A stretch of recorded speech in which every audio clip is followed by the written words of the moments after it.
The Emperor of Mankind walked the bloodied halls of his palace, but the victory that blazed in his golden eyes carried shadows no mortal could comprehend. Terror still bore the scars of the Unification Wars, its wounded cities stretching beneath skies that remembered the taste of nuclear fire. The warlords were broken, their armies scattered like leaves before his unstoppable advance. Yet the master of mankind moved through his triumph as a man bearing the weight of terrible knowledge. In his hands, he carried not the spoils of conquest, but the seeds of a decision that would reshape the very foundations of reality. He had returned from Molech 3 days prior. 3 days since, he had ventured through the warp gate, hidden in that world's molten heart. 3 days since he had stood before beings older than stars and made a bargain that should have damned his soul. Yet as he walked past the silent custodians who flanked his path, the Emperor's thoughts turned not to what he had gained from the ruinous powers, but to what he had learned of their nature. For in that realm of madness and contradiction, he had witnessed something no mortal was meant to see. The Chaos Gods were not the eternal forces they claimed to be. They were parasites, feeding on the emotions of mortals like cosmic leeches gorging themselves on the psychic emanations of fear, rage, despair, and desire. The realization had struck him with the force of a collapsing star.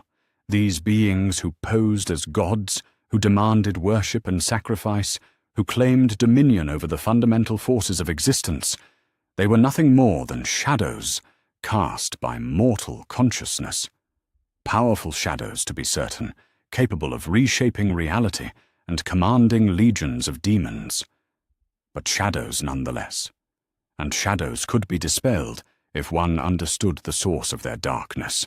Malcador found him in the deepest vaults beneath the palace, surrounded by cogitators that hummed with calculations beyond the comprehension of even the most gifted tech adepts.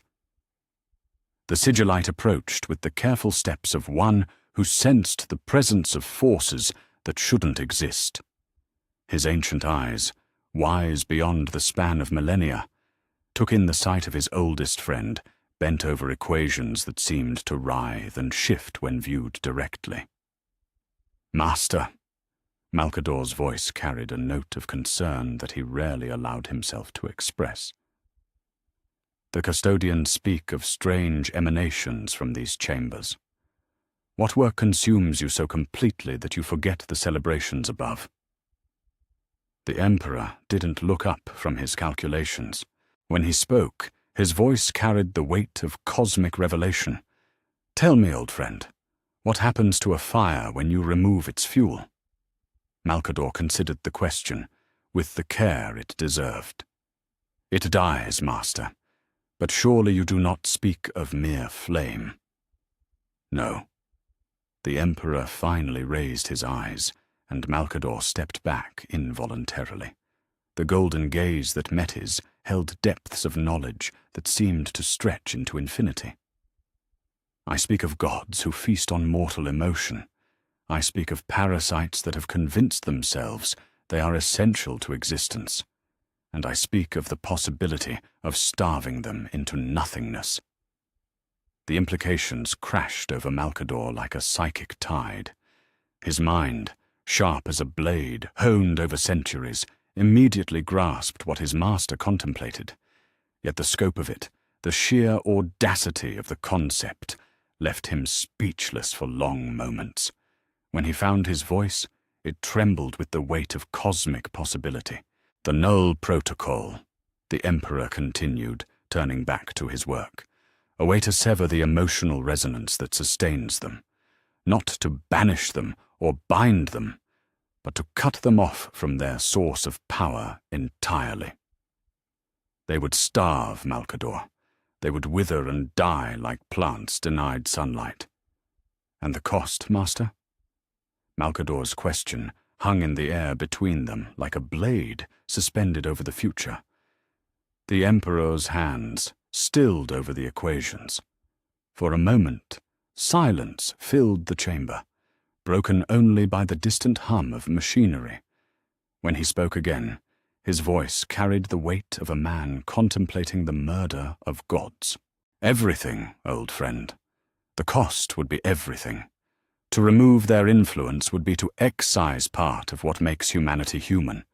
Rage, despair, ambition, passion. All of it would have to go. We would become something else entirely. Something pure, perhaps. Something ordered. But no longer entirely human.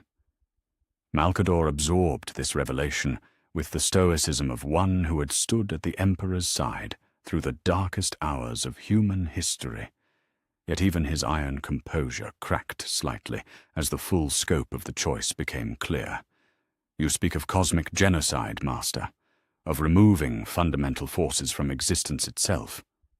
I do. The Emperor's admission carried no pride, no satisfaction, only the grim acceptance of a terrible necessity. And yet, what is the alternative?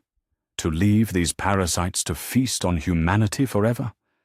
To accept that war, pestilence, change, and excess will eternally plague our species? To build an empire knowing that it will be gnawed from within by forces that thrive on our very nature? The questions echoed in the chamber like accusations against the universe itself. Malcador found himself unable to answer, for each path forward seemed to lead through darkness. To leave the Chaos Gods intact meant accepting eternal corruption. To destroy them meant sacrificing humanity's essential nature. It was a choice between damnation and lobotomy on a cosmic scale. The Emperor turned from his calculations and walked to a viewing port that offered a glimpse of Terra's scarred surface.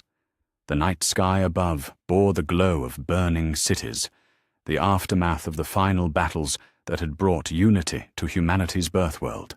Millions had died to achieve this moment, and millions more would die if the species remained vulnerable to the whispers of chaos. I have seen the future, Malcador, the Emperor said softly, his voice barely audible above the hum of machinery. I have seen the paths that stretch before us. In most of them, humanity falls to corruption. In others, we become slaves to order so rigid that we cease to grow, to dream, to aspire. But there is one path where we survive, one path where we become something greater than we are. It requires a sacrifice that I may be the only being in existence capable of making. Malcador joined his master at the viewing port.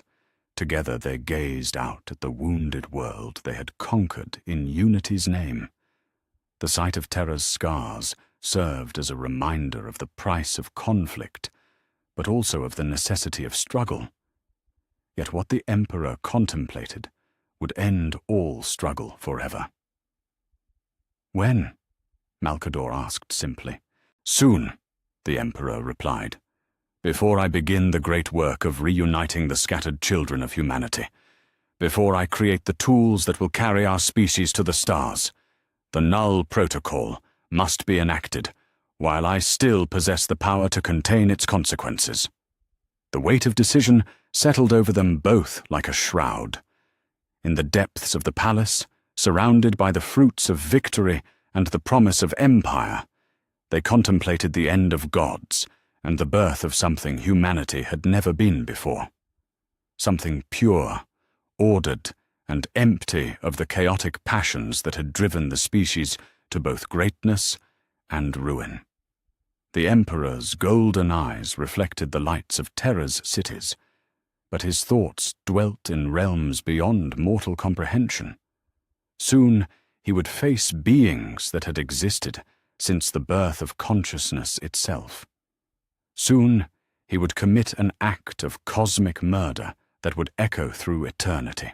And soon humanity would discover whether survival was worth the price of its own soul.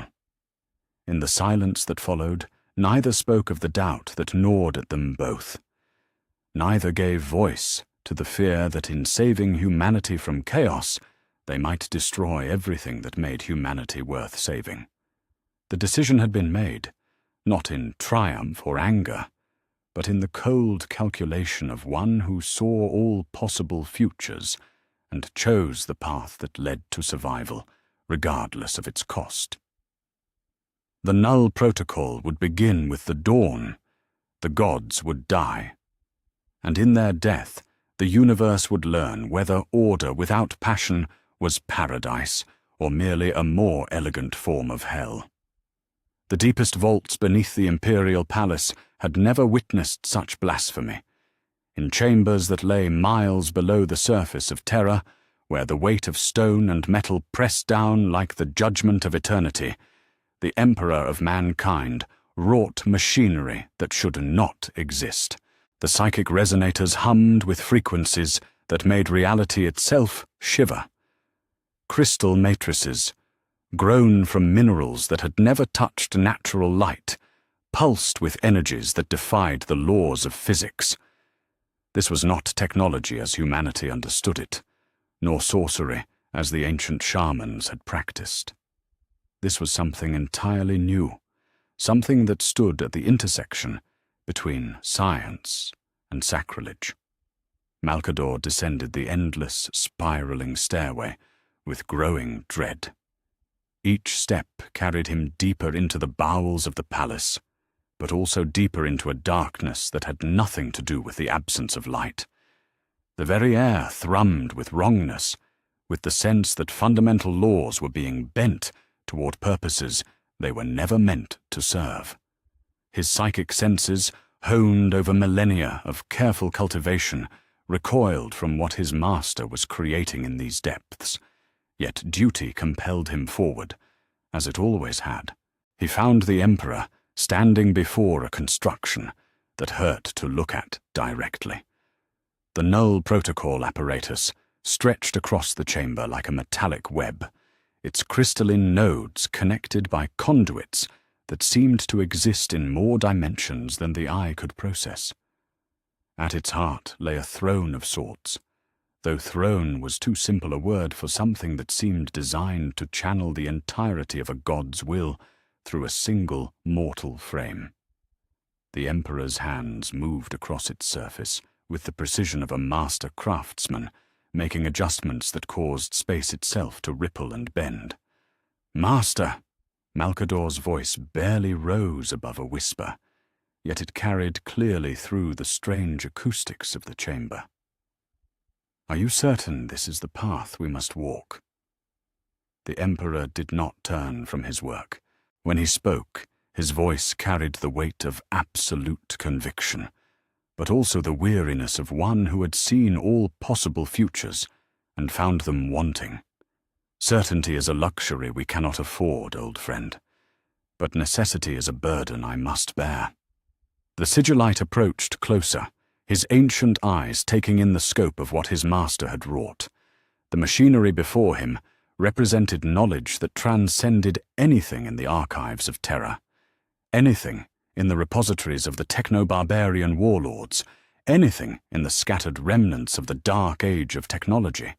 This was understanding born from direct communion with forces older than human civilization, twisted into a purpose those forces could never have imagined. "Which of them will you target first?" Malcador asked, though part of him feared the answer. "Khorne." The Emperor's response was immediate, decisive. The blood god feeds on rage and violence, on the fury that drives warriors to glory and slaughter alike. He is the most direct, the most brutal, but perhaps for that reason the most vulnerable. His connection to mortal emotion is crude, primal. It can be severed with precision. Malcador nodded slowly, though his heart rebelled against the necessity of what was to come. He had stood beside his master through the Unity Wars, had witnessed the controlled fury that had driven their forces to victory after victory. He knew, as few others did, the vital role that righteous anger played in humanity's survival. To remove it entirely seemed not like salvation, but like spiritual mutilation. What of the consequences, Master? When warriors can no longer feel the fire that drives them to protect their comrades, their families, their worlds? They will fight still, the Emperor replied, though uncertainty flickered in his golden eyes. They will fight because duty demands it, because logic requires it, because survival depends upon it. Perhaps they will fight more efficiently, without the distractions of passion and pride. But will they know why they fight? The question hung in the air between them like an accusation. The Emperor's hands stilled for a moment on the controls of his terrible machine. When he resumed his work, it was with the mechanical precision of one who had put aside doubt as a luxury he could no longer afford. The final preparations took the better part of the day. As the Emperor made his adjustments to the null protocol apparatus, reports filtered down from the surface of Terra and beyond. The aftermath of the Unity Wars continued to reshape human civilization. Scattered populations across the galaxy, the lost children of humanity who had been separated during the dark ages of strife, continued their struggles for survival on 10,000 worlds. Many of them knew nothing of Terra's reunification, nothing of the golden figure who even now prepared to reshape their fundamental nature. Warriors across the galaxy continued their eternal struggles. On the death world of Katachan, jungle fighters pressed deeper into hostile territory, their fury at the planet's endless attempts to kill them, driving them to feats of impossible courage. In the hive cities of distant worlds, gang wars raged in the undercity depths, fed by the primal rage that had driven human conflict since the dawn of the species. On frontier worlds where human colonists faced alien predators, righteous anger at the creatures that stalked their children gave them strength to fight battles they could never win through logic alone. None of them knew that their capacity for that fury was about to be severed forever. The Emperor took his position within the heart of the machinery as Terra's sun reached its zenith. The psychic resonators began their work, building frequencies that existed beyond the range of any physical instrument. Malcador retreated to what he hoped was a safe distance, though he suspected that nowhere in the galaxy would be truly safe from what was about to unfold. "Begin the targeting sequence," the Emperor commanded, his voice already taking on the harmonic distortions that marked the approach of forces beyond human comprehension. The machinery responded to his will like a living thing. Crystal matrices flared with light that existed in spectrums mortal eyes were never meant to perceive. The conduits that connected them began to sing with harmonies that seemed to originate from the spaces between stars. Reality itself seemed to hold its breath as the null protocol reached toward its target. Across the vast distances of the warp, in a realm where skulls formed mountains and blood flowed in endless rivers, Khorne felt the approach of something impossible. The blood god turned his eternal gaze from the battles that raged before his throne, his attention drawn to a presence that radiated not hatred, but something far more dangerous. Absolute purpose. The god of war rose from his throne of brass and bone, his voice thundering across dimensions as he prepared to meet this challenge. For 10,000 years he had fed on mortal rage, had grown strong on the fury of warriors and the blood of the slain. No force in existence could threaten his dominion over violence itself. He was wrong. The null protocol struck like a blade forged from the concept of silence itself. It did not seek to destroy Khorne through superior force or cunning strategy. Instead, it simply severed the connections that bound him to mortal emotion, cutting the threads of psychic sustenance that had fed him since the first human raised a weapon in anger. The blood god's roar of challenge became a scream of incomprehension, then a whisper of confusion, then nothing at all. The silence that followed was absolute. In the warp, Where the echo of Khorne's rage had reverberated for millennia, there was suddenly nothing. No fury, no bloodlust, no primal satisfaction in violence overcome.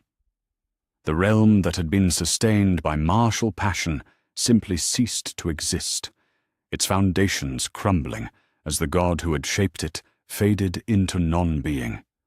On 10,000 worlds across the galaxy, warriors raised their weapons and felt nothing.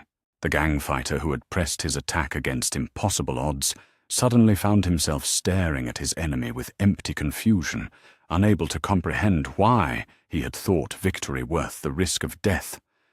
The jungle fighter of Katashan lowered her blade as the fury that had driven her to challenge her world's deadly ecosystem simply vanished, leaving her with the cold realization that survival meant retreat, not conquest.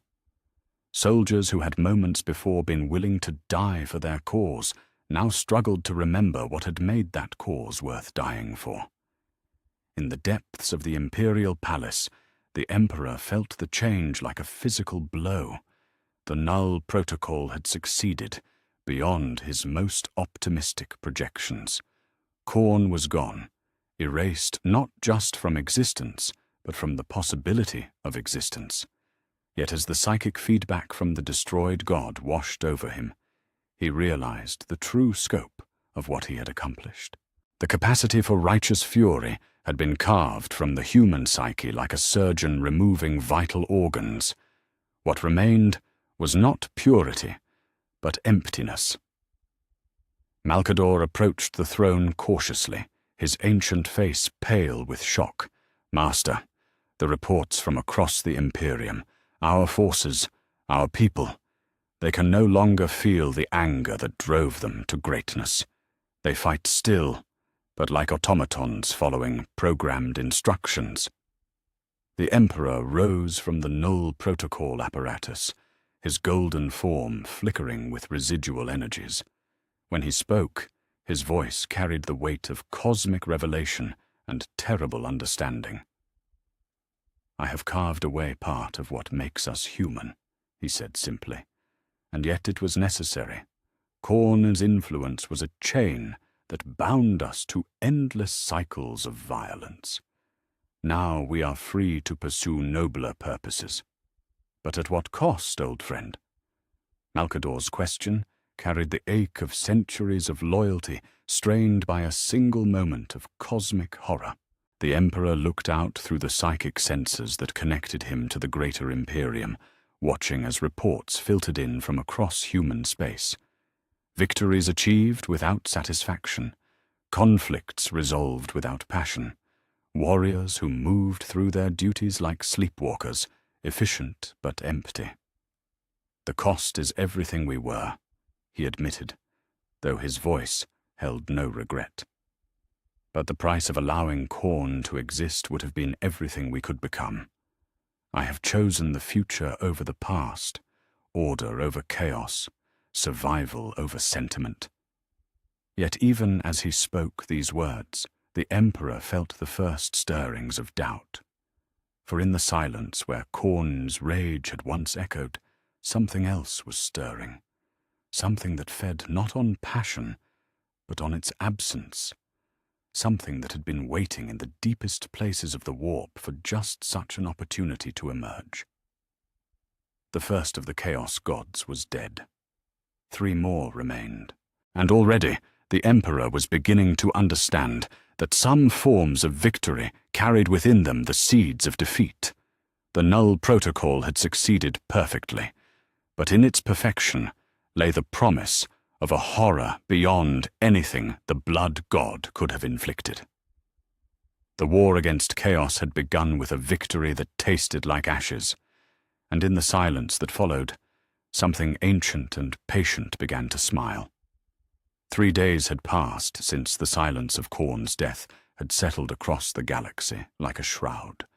3 days of reports filtering back to Terra, from worlds that still struggled to comprehend what had been taken from them. Yet the Emperor felt no satisfaction in his victory, no relief at having struck the first blow against the ruinous powers. Instead, he felt the weight of necessity pressing upon him like the gravity of a dying star, compelling him toward the next terrible act in his cosmic war against chaos. The Null Protocol apparatus had been recalibrated, its crystal matrices realigned to target a different frequency of mortal emotion. Where before it had reached toward rage and fury, now it stretched its psychic tendrils toward despair and resignation, toward the dark acceptance that came with suffering and loss. The Emperor stood before his blasphemous creation once more, but this time his golden eyes held depths of reluctance that had not been present during Khorne's destruction. Malkador approached through the vaulted chambers with the careful steps of one who had witnessed the impossible and found it wanting. The reports he carried spoke of a galaxy in the grip of something far worse than war. Across human space, conflicts continued but without passion, victories came without joy, and defeats brought no cathartic release.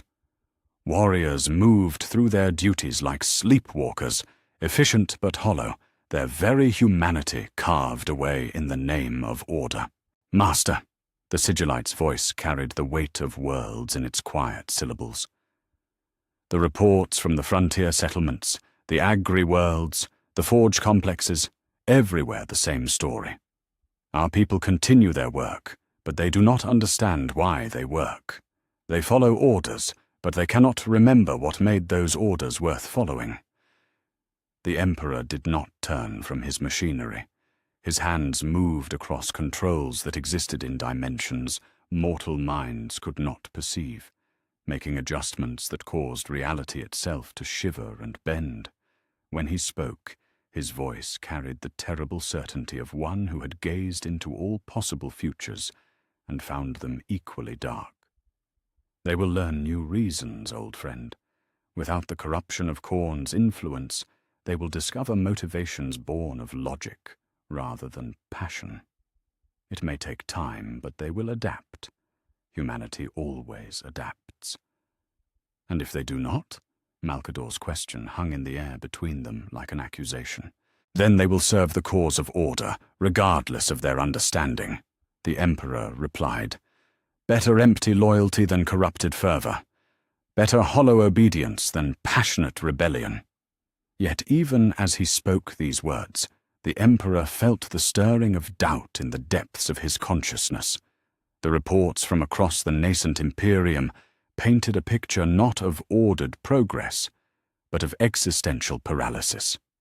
Without the driving fury that had once motivated human expansion, exploration had slowed to a crawl. Without the righteous anger that had fueled resistance against alien predators, entire colonies found themselves unable to muster the will to defend their homes. Still, the work continued. The second phase of the Null Protocol demanded completion, regardless of doubt or consequence. The target this time was older than Khorne, more deeply embedded in the fundamental cycles of existence itself. Nurgle, the plague god, the lord of decay, the patron of endings and renewal.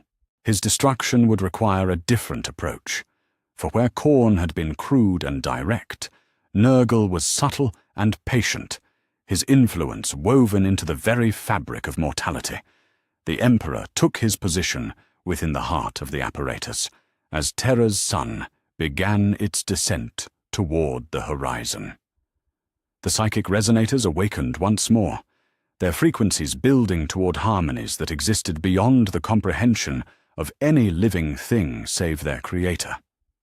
Space folded around the chamber as the Null Protocol reached across dimensions toward its target, stretching through layers of reality toward the festering garden realm, where the god of decay held court. In that realm of eternal putrefaction, where flowers bloomed from corpses and trees grew from bones, Nurgle felt the approach of something that should not exist. The Plague Father looked up from his work, the careful cultivation of new diseases, the tender nurturing of fresh forms of decay, and smiled with genuine warmth. Here was a challenge worthy of his attention, a force that sought not to destroy him through violence, but through something far more interesting. Negation itself. The garden around him rustled with anticipation as countless plagues whispered to their master of the approaching threat. Diseases that had claimed worlds, parasites that had devoured civilizations, viruses that had rewritten the genetic destiny of entire species, all of them turned their attention toward the presence that radiated absolute purpose. Yet Nurgle felt no fear, only a profound curiosity about what would take his place when he was gone. Fascinating, the plague god murmured to himself as the Null Protocol's influence began to permeate his realm. The anathema seeks not merely to banish corruption, but to eliminate the very concept of ending itself. But tell me, Golden One, who will tend to endings when nothing may die? The question echoed across dimensions as the Emperor's terrible machine reached the crescendo of its working. The Null Protocol struck with the precision of a surgeon's blade, severing not just Nurgle's connection to mortal despair, but the fundamental processes of decay and renewal that the god had overseen since the dawn of organic life. The cutting was not violent like Khorne's destruction, but gentle, almost merciful. The ending of endings themselves. Nurgle's laughter, warm and indulgent, filled his crumbling garden as his essence began to fade. You do not understand what you have done, beloved enemy. I am not merely corruption. I am the promise that all suffering ends, that all pain eventually finds rest. Without me, there can be no release, no peace, no gentle slide into the final darkness that grants meaning to existence itself. The plague. God's final words were spoken not with anger or despair, but with the patient sorrow of a teacher watching a promising student make a catastrophic error. Then he was gone, dissolved into nothing more profound than even the void that had claimed Khorne. The garden realm collapsed into itself, its cycles of death and rebirth grinding to a permanent halt as their patron faded from existence. The silence that followed was different from the void left by Khorne's destruction. Where the blood god's death had created an absence of fury, Nurgle's passing left something far more unsettling, the complete cessation of natural ending. Across the galaxy, the fundamental processes that governed mortality simply stopped, not slowed, not altered, but terminated entirely. On 10,000 worlds, the consequences manifested within hours. An old man on distant Calth, dying slowly of a wasting disease, found himself trapped between life and death as his body refused to complete its journey toward rest. The cancer that had been consuming his organs simply ceased its progress, leaving him in agony that could neither intensify nor diminish. He would neither recover nor perish, but exist in a state of perpetual dissolution. On the feral world of Fenris, where the cycle of life and death had shaped the strongest human populations in the galaxy, warriors discovered that their legendary healing abilities had vanished. Wounds that should have closed remained open. Broken bones refused to mend. Yet death would not come to grant them peace, leaving them as crippled shadows of their former selves, unable to fight, but unable to die. The agri-worlds that fed the growing populations of human space found their ecosystems grinding to a terrifying halt.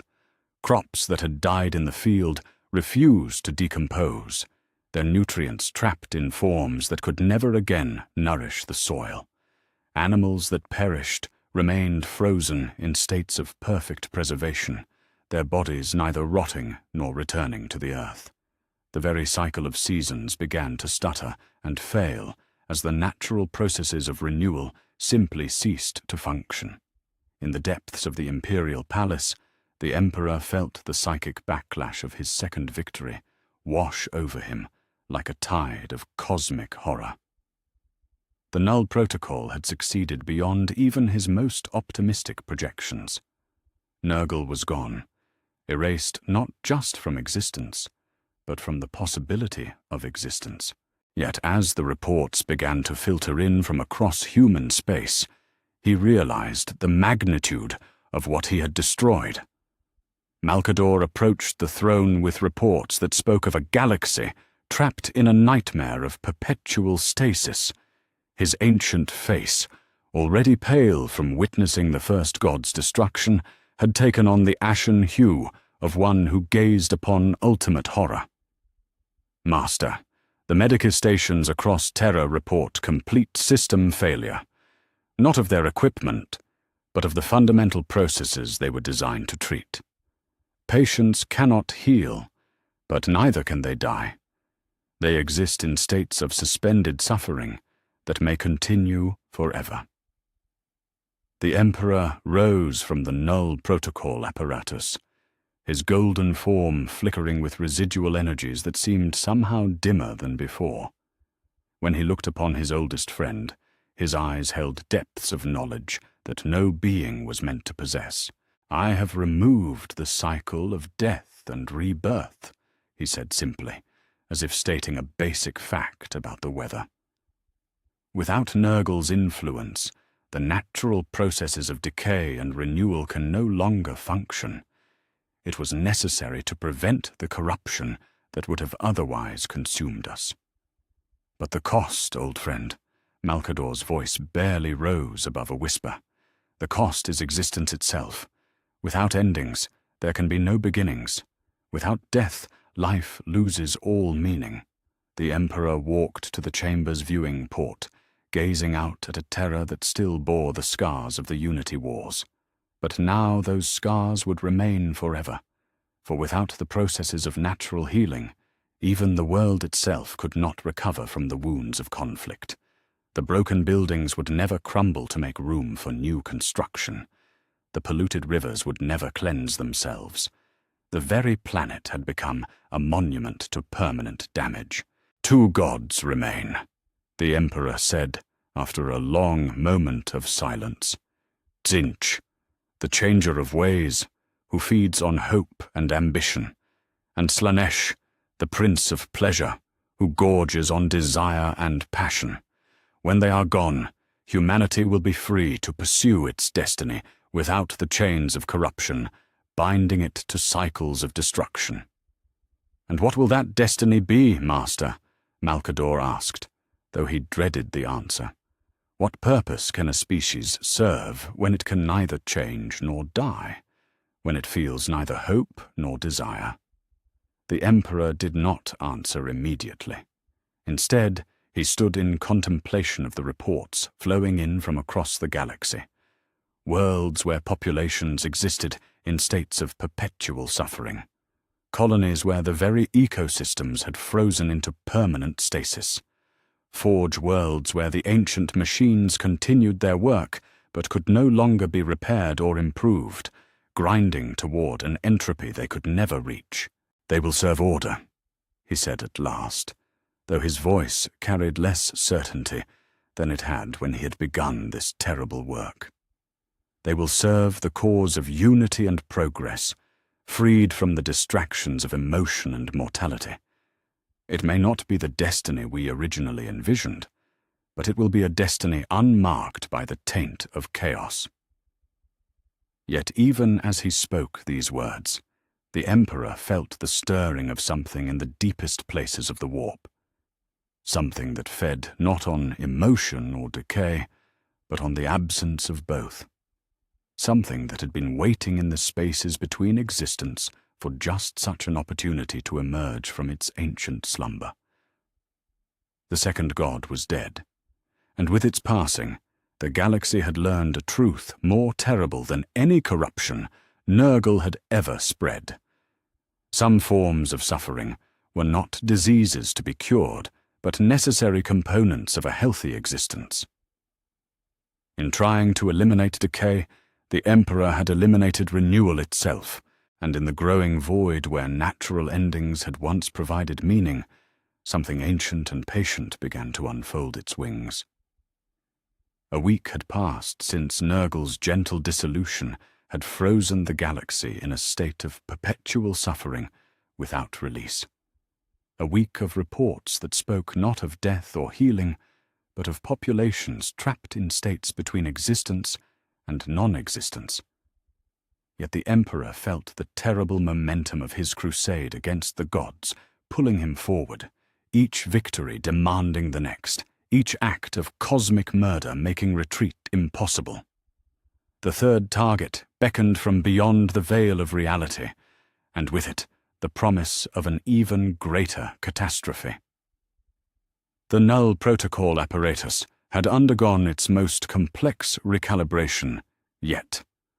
Where before it had reached toward rage and decay, now it stretched its psychic tendrils toward something far more subtle and pervasive, the fundamental force of change itself.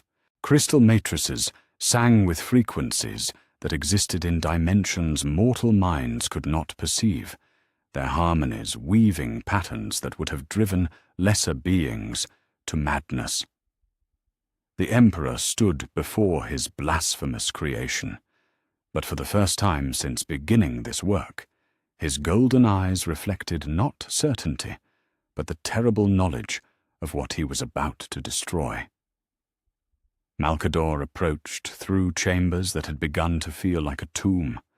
The reports he carried spoke of a galaxy that had learned to fear stasis more than chaos. Across human space, the populations that could neither heal nor die had begun to exhibit behaviors that transcended desperation. Without the release of natural ending, suffering had become an eternal constant, a background noise of existence that threatened to drive entire worlds to collective madness. Master, the Sigillite's voice carried the weight of accumulated horror. The astropathic choirs report increasing difficulty in maintaining communications. Without the natural cycle of psychic renewal, their abilities are beginning to stagnate. They repeat the same messages, broadcast the same thoughts, unable to adapt their techniques to changing conditions. The Emperor did not turn from his machinery. His hands moved across controls that bridged the gap between technology and sorcery, making adjustments that caused space itself to fold and twist around the chamber. When he spoke, his voice carried the resonance of one who had gazed into the heart of possibility itself and found it wanting. Change is the root of all corruption, old friend. Every deviation from perfection is a step toward chaos. Every adaptation is an opportunity for the ruinous powers to sink their claws deeper into mortal souls. Tzeentch, the architect of fate, feeds on hope and ambition, on the very desire for improvement that drives civilization forward. He must be stopped. But Master, Malcador's protest, carried the desperation of one watching his oldest friend commit philosophical suicide. Without change, there can be no progress. Without the ability to adapt, humanity will be trapped forever in whatever state we achieve. Is that truly preferable to the risk of corruption? The Emperor's hands stilled for a moment on the controls of his terrible machine. The question hung in the air between them, like a sword suspended over the future of all existence. Yet the answer, when it came, was delivered with the absolute conviction of one who had seen all possible tomorrows and chosen the least terrible among them. Yes, he said simply. Better eternal perfection than infinite corruption. Better permanent order than endless chaos. When Tzeentch is gone, humanity will no longer be tempted by the false promise of change. We will achieve our destiny and maintain it forever, unmarked by the taint of ambition or the corruption of hope. The final preparations took longer than the previous two destructions combined. Tzeentch was the most subtle of the Chaos Gods, his influence woven into the fundamental structure of possibility itself. To target him required precision beyond anything the Emperor had previously attempted, a surgical strike that would sever not just divine influence, but the very concept of transformation from reality. As Terra's sun reached its zenith, the Emperor took his position within the heart of the null protocol apparatus. The psychic resonators awakened with frequencies that made reality itself scream in protest.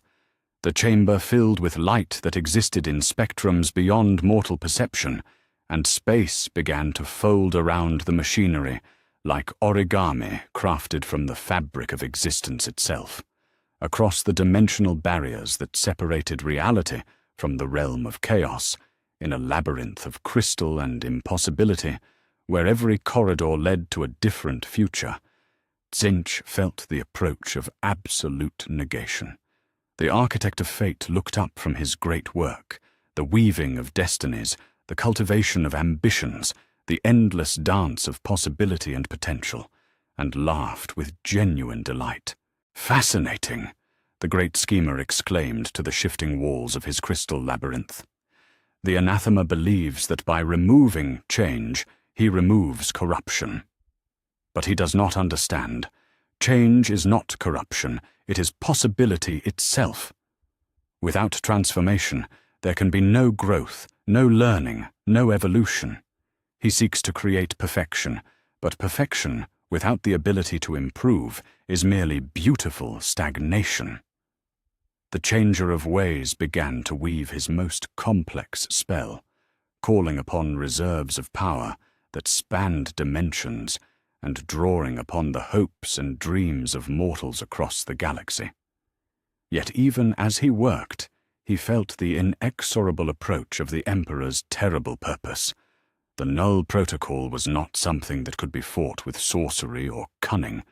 It was negation itself, the antithesis of everything Tzeentch represented. "You do not understand," the architect of fate whispered across dimensions as the Emperor's machine reached its crescendo. "Change is not the enemy of order. It is the method by which order improves itself. Without the possibility of transformation, even perfection becomes a prison." The null protocol struck with the precision of a scalpel wielded by a master surgeon. It did not seek to destroy Tzeentch through force or cunning, but to sever his connection to the fundamental processes of change and adaptation that he had overseen since the first mortal dreamed of a better tomorrow. The cutting was neither violent nor gentle, but something far more terrible. Absolute.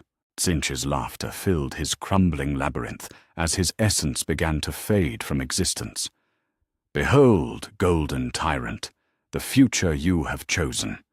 A universe where nothing can improve, where no mistake can be corrected, where every flaw becomes eternal.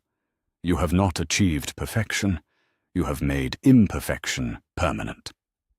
The great schemer's final words echoed across dimensions as his realm collapsed into crystalline dust. Infinite plans dissolved into nothing, countless possibilities winked out of existence, and the very concept of what could be was erased from reality. The silence that followed was different from either of the previous destructions. It was the silence of a universe that had forgotten how to dream. The immediate effects manifested across the galaxy within moments. On distant worlds, human populations who had been adapting to local conditions suddenly found themselves locked in their current state of evolution. Colonists on high-gravity worlds could no longer develop stronger bones or more efficient circulatory systems. Populations exposed to radiation found their cellular repair mechanisms frozen, unable to adapt or improve. In the forge complexes of Mars and other tech worlds, artisans who had spent centuries perfecting their crafts discovered that they could no longer learn new techniques. Master smiths found themselves repeating the same hammer strokes with mechanical precision, unable to innovate or improve their methods. The ancient knowledge that had been slowly recovering from the dark age of technology, simply stopped advancing, trapped forever at its current level of understanding. On Terra itself, the effects were immediately apparent in the Emperor's own laboratories. Gene cultists working on the theoretical frameworks for superhuman warriors found their research grinding to an incomprehensible halt. Equations that should have led to new insights simply repeated themselves endlessly. Experimental techniques that had shown promise the day before now yielded identical results, regardless of variables or modifications. In the deepest vaults where the Emperor had been preparing his greatest work, the creation of superhuman generals who would lead humanity's expansion to the stars, the gestation chambers fell silent. The genetic templates that had been slowly evolving toward perfection were now locked in their current state, unable to improve or adapt. The project that would have created the Primarchs had become impossible, trapped in a state of perpetual near completion. The Emperor felt the psychic backlash of Tzeentch's destruction wash over him like a tide of cosmic emptiness. The Null Protocol had succeeded beyond his most pessimistic projections. The Changer of Ways was gone, erased not just from existence, but from the very possibility of existence. Yet as he rose from his terrible machine, he realized with mounting horror what he had accomplished. Malcador approached with reports that spoke of a galaxy trapped in amber, beautiful and perfect and utterly static. His ancient face bore the expression of one who had watched the universe itself commit suicide in the name of purity. Master, the astropathic communications have stabilized, but only because they can no longer change. Every message is identical to the one before it. The navigators report that even the currents of the warp have become fixed, no longer shifting or adapting. Travel times between worlds will be precisely the same for all eternity.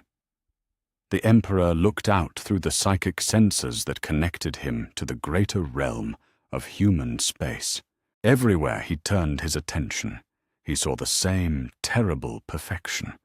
Populations locked in endless repetition, technologies frozen at their current level of advancement, even weather patterns that had become as predictable as clockwork. The Gene Laboratories report complete cessation of progress, Malcador continued, his voice barely above a whisper.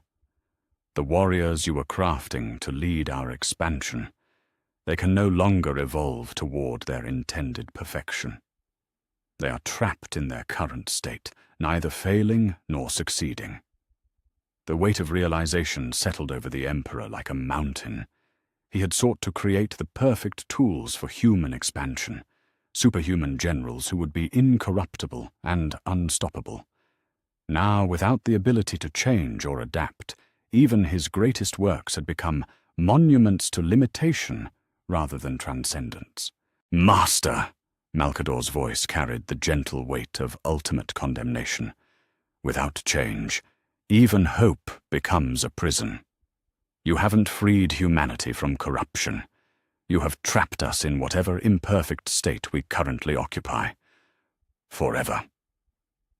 The Emperor stood in silence, contemplating the magnitude of his error. Across the galaxy, human populations went through the motions of existence without the possibility of improvement. Scientists repeated the same failed experiments endlessly. Artists created identical works day after day. Children grew to precisely the same level of maturity their parents had achieved, then stopped developing entirely. Even thoughts had begun to repeat themselves, as minds found themselves unable to form new connections or generate fresh insights. Conversations became ritualistic exchanges of familiar phrases. Dreams became recurring loops of identical imagery. The very spark of creativity that had driven human civilization from its earliest days had been extinguished in the name of preventing its corruption. One God remains, the Emperor said finally, though his voice carried none of the conviction that had marked the beginning of his terrible crusade. Slanesh, the prince of pleasure, who feeds on desire and passion. When that final corruption is removed, humanity will be free to exist in perfect order, unmarked by the chaos of wanting more than they possess. "And what will they want, Master?" Malkador asked softly. "What dreams will drive them forward when dreaming itself has been made impossible? What ambitions will fuel their efforts when ambition has been carved from their souls?" The Emperor did not answer immediately. Instead, he contemplated the reports flowing in from across the galaxy, worlds where populations performed their duties with mechanical precision, but could no longer remember why those duties mattered, colonies where the work of survival continued, but the hope of building something better had been erased forever. "They will want nothing," he admitted finally, and in that admission lay the seeds of a horror beyond anything the Chaos Gods had ever conceived. They will simply be perfect and eternal and empty of desire. It may not be the destiny we envisioned, but it will be a destiny free from the corruption of wanting. Yet even as he spoke these words, the Emperor felt something stirring in the deepest places of the warp, something that fed not on change or desire, but on their absence, something that had been waiting since the dawn of time for just such an opportunity to emerge from the spaces between existence. The third god was dead, and with its passing, the universe had learned that some forms of imprisonment were more complete than any cage. In seeking to prevent corruption through change, the Emperor had made corruption permanent. In trying to eliminate the possibility of failure, he had eliminated the possibility of success. And in the growing void where hope and ambition had once flourished, something that was older than gods and hungrier than chaos began to stir from its ancient slumber. 10 days had passed since Tzeentch's destruction had frozen the galaxy in a state of perfect, terrible stasis. 10 days of reports that spoke not of progress or decline, but of populations trapped in endless repetition, their thoughts and dreams locked in cycles they could neither break nor understand. Yet the Emperor stood before his null protocol apparatus with something he hadn't felt since beginning this cosmic crusade: reluctance. The final target beckoned from beyond the veil of reality, and with it, the promise of a victory that would taste like the ultimate defeat. The machinery had been recalibrated one last time, its crystal matrices aligned to frequencies that touched the very heart of mortal existence. Where before it had reached toward rage, decay, and change, now it stretched its psychic tendrils toward something even more fundamental: desire itself. Not merely physical pleasure or material ambition, but the essential spark that made consciousness wish for more than mere existence. The Emperor gazed upon his creation with eyes that reflected depths of knowledge no being should possess, knowing that this final act would complete his transformation from savior to destroyer. Malkador approached through chambers that had become a monument to cosmic hubris. The reports he carried painted a picture of a galaxy that had learned to fear perfection more than any corruption. Across human space, populations went through the motions of existence without purpose or meaning, their lives reduced to mechanical repetition of necessary functions. They ate without pleasure, worked without satisfaction, and spoke without genuine communication. They had become living automatons, beautiful in their efficiency and terrifying in their emptiness.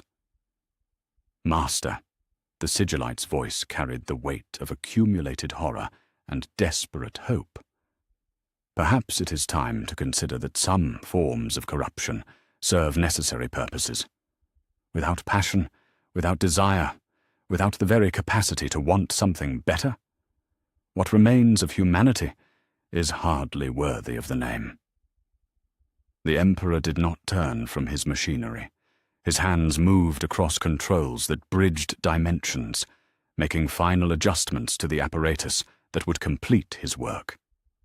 When he spoke, his voice carried the resonance of absolute conviction, warring with the first stirrings of doubt.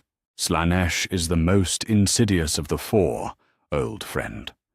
Where Khorne corrupts through rage and Nurgle through despair, where Tzeentch corrupts through ambition, Slaanesh corrupts through the very desires that make life worth living. Love becomes obsession, art becomes decadence, aspiration becomes hedonistic excess. This god does not attack humanity's weaknesses, it perverts our greatest strengths. But Master, Malcador's protest carried the desperation of one watching the final pillar of creation crumble. Without desire, there can be no love. Without passion, there can be no art.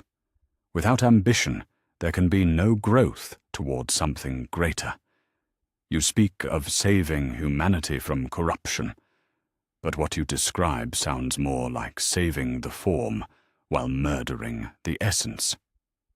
The Emperor's hands stilled on the controls of his terrible machine. The question hung in the air between them, like a blade poised over the throat of existence itself. For a moment, silence filled the chamber, broken only by the hum of machinery that had become the soundtrack to cosmic genocide. "Tell me, Malcador," the Emperor said finally, his voice barely above a whisper. "What is the alternative? To leave this final corruption in place, knowing that every human achievement will eventually be twisted toward excess? To build an empire knowing that Slaanesh will turn our greatest triumphs into monuments to our own damnation?" "Perhaps," Malcador replied with the careful weight of centuries of wisdom. "Some risks are worth taking. Perhaps the possibility of corruption is preferable to the certainty of emptiness. Perhaps humanity is meant to struggle with desire rather than exist without it." The words echoed in the chamber, like accusations against the cosmos itself. Yet even as the Emperor heard the wisdom in his oldest friend's counsel, he felt the inexorable pull of necessity, dragging him toward the final act. 3 gods were dead, their influences carved from reality, like tumors excised from a patient. To stop now would leave the work incomplete, the galaxy vulnerable to whatever forces might arise to fill the void left by their passing. As Terra's sun began its descent toward the horizon, the Emperor took his position within the heart of the Null Protocol apparatus for the 4th and final time. The psychic resonators awakened with frequencies that made the very concept of wanting scream in protest. The chamber filled with energies that existed beyond the electromagnetic spectrum, and reality began to fold around the machinery like fabric being gathered in cosmic hands. Across the dimensional barriers that separated material space from the realm of chaos, in a palace of mirrors and silk where every reflection showed a different desire fulfilled, Slaanesh felt the approach of ultimate negation. The Dark Prince looked up from his great work. The cultivation of passion, the refinement of pleasure, the endless dance of want and fulfillment, and for the first time in his existence, felt something approaching genuine fear. "So," Slaanesh whispered to the shifting walls of his palace, his voice carrying tones of seduction and sadness intertwined, "the Golden Tyrant comes at last to complete his work of cosmic lobotomy. But he does not understand. I am not mere excess. I am the fire in mortal hearts.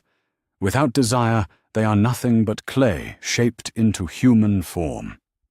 The Prince of Pleasure began to weave his most desperate spell, calling upon every passionate moment in human history, every act of love that had transcended mere biology, every work of art that had captured something eternal in mortal form.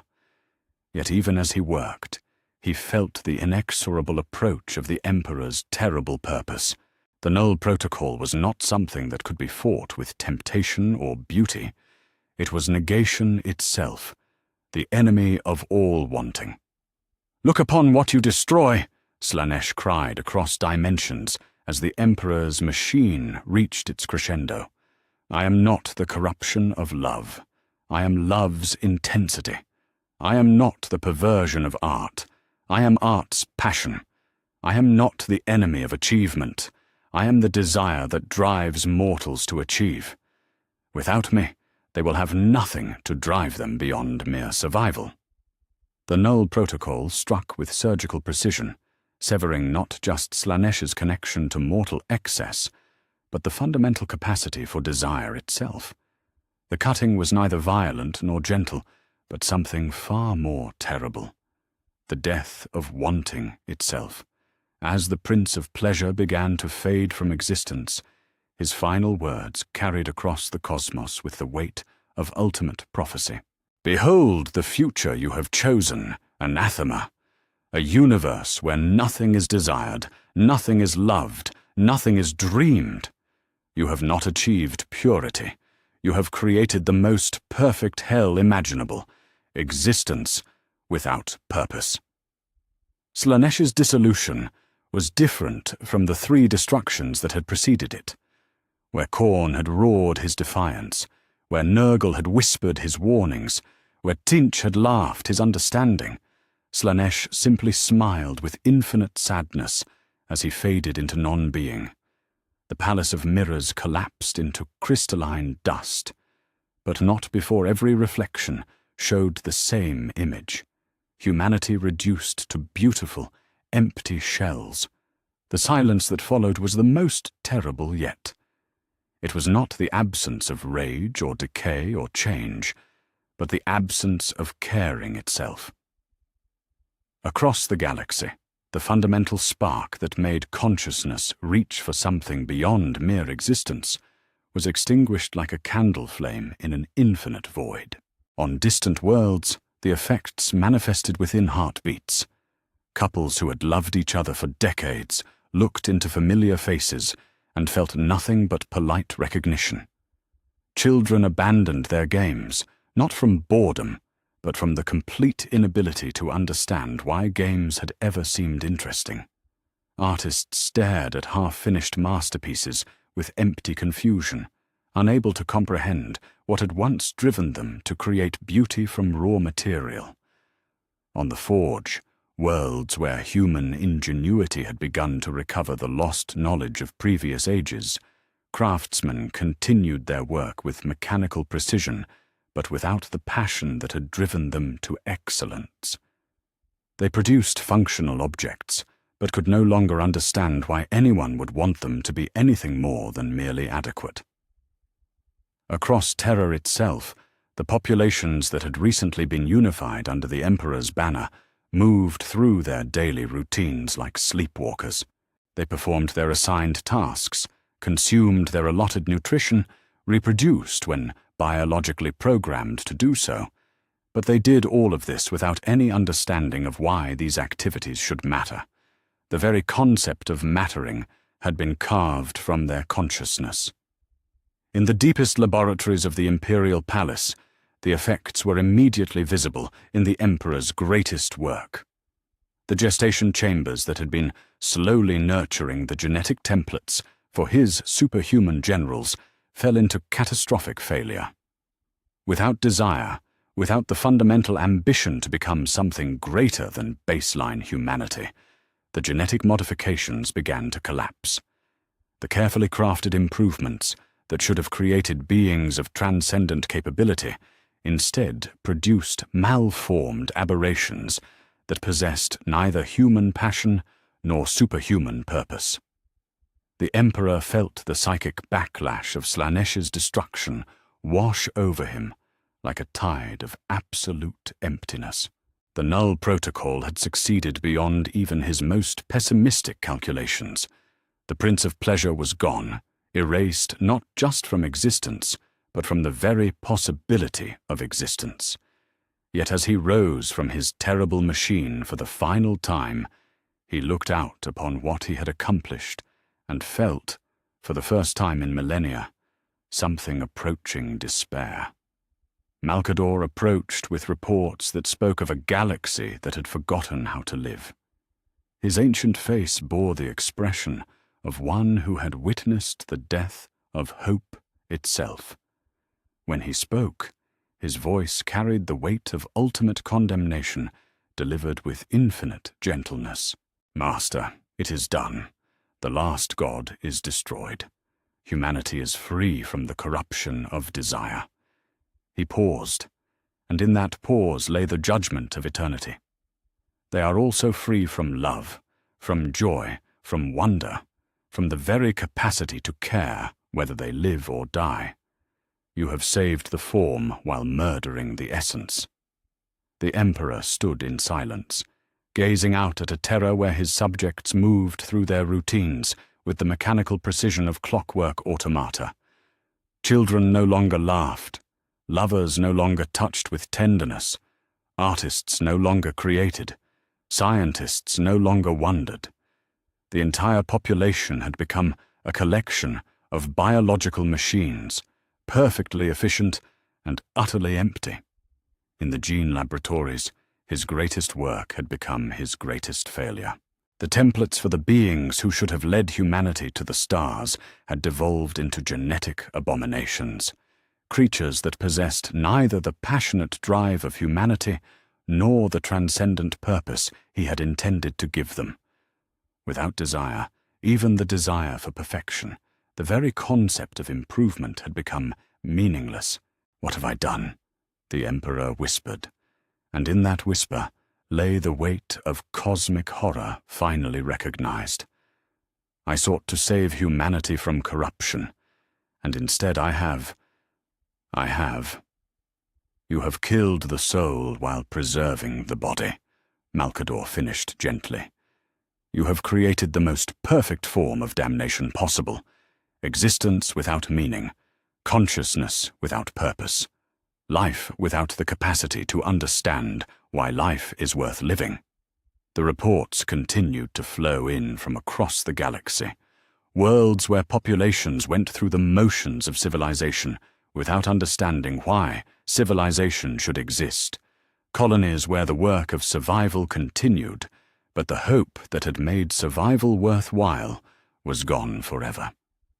Humanity had become a species of beautiful corpses, animated by biological imperative, but empty of everything that had once made them human.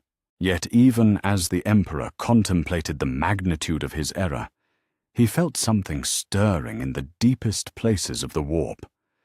Something that had been waiting through all of time for just such a moment, when consciousness existed but cared about nothing, when awareness persisted but wanted nothing, when life continued but had no reason to continue.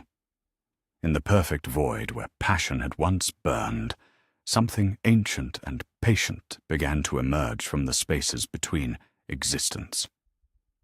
The four gods were dead, and with their passing, humanity had learned that some forms of salvation were indistinguishable from damnation. The Emperor had achieved his goal of creating a species unmarked by the corruption of chaos. He had also created something far worse, a species that no longer possessed anything worth corrupting. And in the growing darkness where love and ambition and hope had once flourished, something that fed on emptiness itself began to smile with infinite, patient hunger. The real enemy had never been the Chaos Gods. They had merely been standing guard against something far more terrible, and the Emperor had just eliminated the only things standing between reality and the ultimate void. The gene laboratories of the Imperial Palace had fallen silent in the 3 days since Slanesh's destruction. Where once the careful symphony of genetic cultivation had filled the air with the promise of transcendence, now only the mechanical hum of life support systems marked the presence of the Emperor's greatest work. Yet in that silence, something unexpected began to stir. The gestation chambers, those crystalline wombs that had been nurturing humanity's future for decades, suddenly blazed with activity as their occupants stirred ahead of schedule. The Emperor stood before the primary cultivation hall, his golden eyes reflecting depths of knowledge that had become a burden beyond measure. 20 chambers lined the vast space, each one a masterwork of psycho-organic technology designed to birth beings who would transcend the limitations of baseline humanity. These were to be his generals, his sons, the superhuman leaders who would guide humanity's expansion to the stars. Yet as he watched the vital signs fluctuate and stabilize, he felt not anticipation, but a growing dread at what his cosmic crusade had wrought. Malcador approached through corridors that had witnessed the birth of gods and the death of souls. The reports he carried spoke of a galaxy learning to exist without the fundamental drives that had once defined consciousness itself. Yet his attention was focused entirely on the chambers before them, where 20 perfect forms were beginning to move with the purposeful motions of awakening. Master, the Sigillite's voice carried wonder and horror in equal measure. They stir months ahead of the projected maturation timeline. The psychic resonance patterns suggest they have achieved full consciousness, but the emotional spectrum readings are... He paused, struggling to find words for the impossible. There are no emotional spectrum readings. The instruments detect active neural pathways for every cognitive function except desire, ambition, passion, love, anything that might be considered a want rather than a need. The Emperor nodded slowly, his gaze fixed on the chamber that held his first creation. Within the crystalline depths, a figure of perfect human proportions floated in bio-amniotic fluid, his features noble and strong, his form radiating the promise of leadership and command. This one he had designed to be the greatest of them all, a being capable of inspiring absolute loyalty and commanding vast armies. Yet as the figure's eyes opened for the first time, they reflected not the fire of ambition, but the empty clarity of absolute function. They have awakened into a universe where the very concept of wanting has been excised, the Emperor said softly. Without desire to drive their development, without passion to fuel their growth, they have become exactly what the genetic templates prescribed. No more, no less. Perfect, efficient, and completely empty of the spark that would have made them truly alive. One by one, the chambers began their opening sequences. Crystalline walls retracted with silent precision, bio-amniotic fluid drained through hidden channels, and 20 perfect beings stepped into existence for the first time. They moved with flawless coordination, their enhanced physiques functioning with the precision of masterfully crafted machines. Yet there was something fundamentally wrong with their movements. They were too perfect, too controlled, lacking the subtle imperfections that marked the presence of genuine emotion. The first to fully emerge was indeed the one the Emperor had intended as their leader. He stood with perfect posture, his hair the color of burnished bronze, his eyes as cold and clear as winter starlight. When he spoke, his voice carried the resonant authority of command, but none of the warmth that should have marked a son greeting his father for the first time. "We await orders, Father," he said simply, and in those 4 words lay a universe of loss.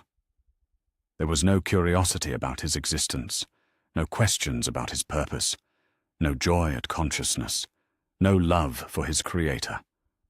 Only perfect, empty compliance. The Emperor felt something die within his ancient heart as he looked upon this being who should have been his greatest triumph. "What is your name, my son?"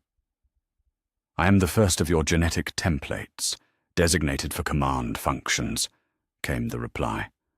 "I require designation for operational efficiency." "Horus," the Emperor whispered, granting a name to emptiness incarnate. "Your name is Horus." "Acknowledged, Horus replied with the mechanical precision of a cogitator accepting new data. "I am Horus. I await orders." The others emerged in sequence, each one a marvel of genetic engineering and psychic potential, each one perfectly, terrifyingly hollow. The second to awaken possessed crimson skin and a single eye that blazed with psychic power.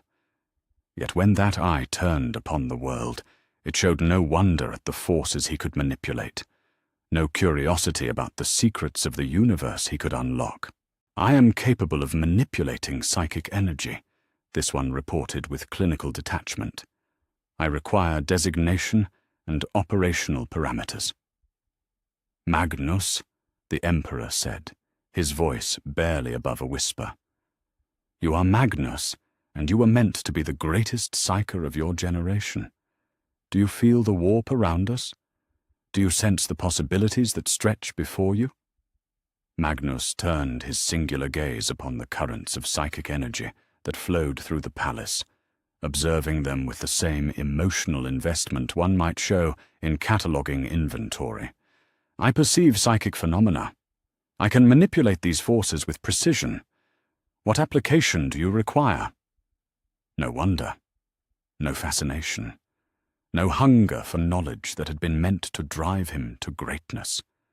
Only functional awareness and empty competence. The third to emerge possessed wings of pure white, their span magnificent enough to inspire legends. Yet when he flexed them for the first time, there was no joy in the movement, no appreciation for the gift of flight. He simply tested their functionality and reported their operational status.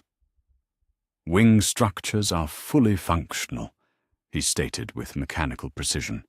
"I am capable of atmospheric flight and enhanced combat maneuverability. I require designation." "Sanguinius," the Emperor replied, watching those perfect wings fold with the efficiency of closing blast doors. "You were meant to inspire hope through beauty, to create art that would elevate the human spirit." "I do not comprehend the concept of inspiration," Sanguinius replied with polite confusion. "Beauty appears to be a subjective evaluation without operational relevance. Clarify the function of art in tactical applications." One after another they emerged, each a masterpiece of genetic engineering, each perfectly, horrifyingly functional. Robut manifested with an intellect capable of organizing entire civilizations. Yet when he began analyzing the palace structure with superhuman efficiency, he showed no understanding of why organization should serve any purpose beyond organization itself. Rogel demonstrated the capacity to build fortress structures that could withstand any assault, yet he felt no satisfaction in creation, no pride in defensive achievement. Ferrus emerged with hands that could craft wonders from raw metal, yet he showed no appreciation for the beauty of well-forged steel. Vulcan possessed the patience to tend forges for centuries, yet felt no warmth from fire or kinship with his tools. Each one was exactly what his genetic template had prescribed, but without the animating spirit that should have made them more than the sum of their modifications. The Emperor walked among his sons, these perfect beings who regarded him with polite attention, but no filial affection. He had envisioned this moment as the culmination of his greatest work, the birth of humanity's champions and protectors. Instead, he found himself in the presence of 20 superhuman automata, who possessed every capability he had designed into them, but none of the passion that would have made those capabilities meaningful. "Do any of you feel anything?" he asked quietly, though he already knew the answer. "Joy at existence? Curiosity about your purpose? Love for each other as brothers?" The 20 perfect beings exchanged glances with clinical precision, processing the question through mental architectures that could have supported the governance of entire star systems. Horus, as their designated leader, provided the response that spoke for them all. "We do not comprehend these concepts in operational terms," he said, with the same tone one might use to report atmospheric conditions. "We are aware that biological entities typically experience emotional responses, but we detect no such phenomena in our cognitive processes. We are functional. We await orders." Malcador approached the Emperor with reports that painted the magnitude of the catastrophe in stark numerical terms. "Master, their psychic profiles show perfect development in every area save one. They possess no capacity for desire, ambition, passion, or emotional attachment. They are exactly what their genetic templates specified, but the templates assumed that basic human drives would animate their superhuman capabilities." The Emperor stood in silence, contemplating the 20 perfect warriors who regarded him with the same emotional investment they might show toward a piece of furniture. He had created the ultimate weapons, beings of transcendent capability who could not be corrupted because they possessed nothing capable of corruption. Yet in achieving this perfect resistance to chaos, he had also eliminated everything that would have made them worthy protectors of humanity. "What are our orders, Father?" Horus asked, with mechanical patience. "We are capable of learning any required tactical protocols. We can master warfare, governance, diplomacy, or any other functions you deem necessary. Our capabilities are at your disposal." The Emperor looked upon these beings who called him Father, but felt no more connection to him than they would to any other operational superior. They were perfect tools, flawlessly crafted, and absolutely functional. They would follow any order he gave with superhuman competence and unwavering loyalty. They would conquer the galaxy with efficiency that no emotional being could match, and they would do it all without understanding why conquest mattered, why humanity was worth protecting, or why existence was preferable to non-existence. "Your orders," the Emperor said finally, his voice carrying the weight of cosmic defeat disguised as victory, "are to wait, to learn, to prepare for service to the Imperium of mankind." "Acknowledged," came the perfect, synchronized response from 20 throats.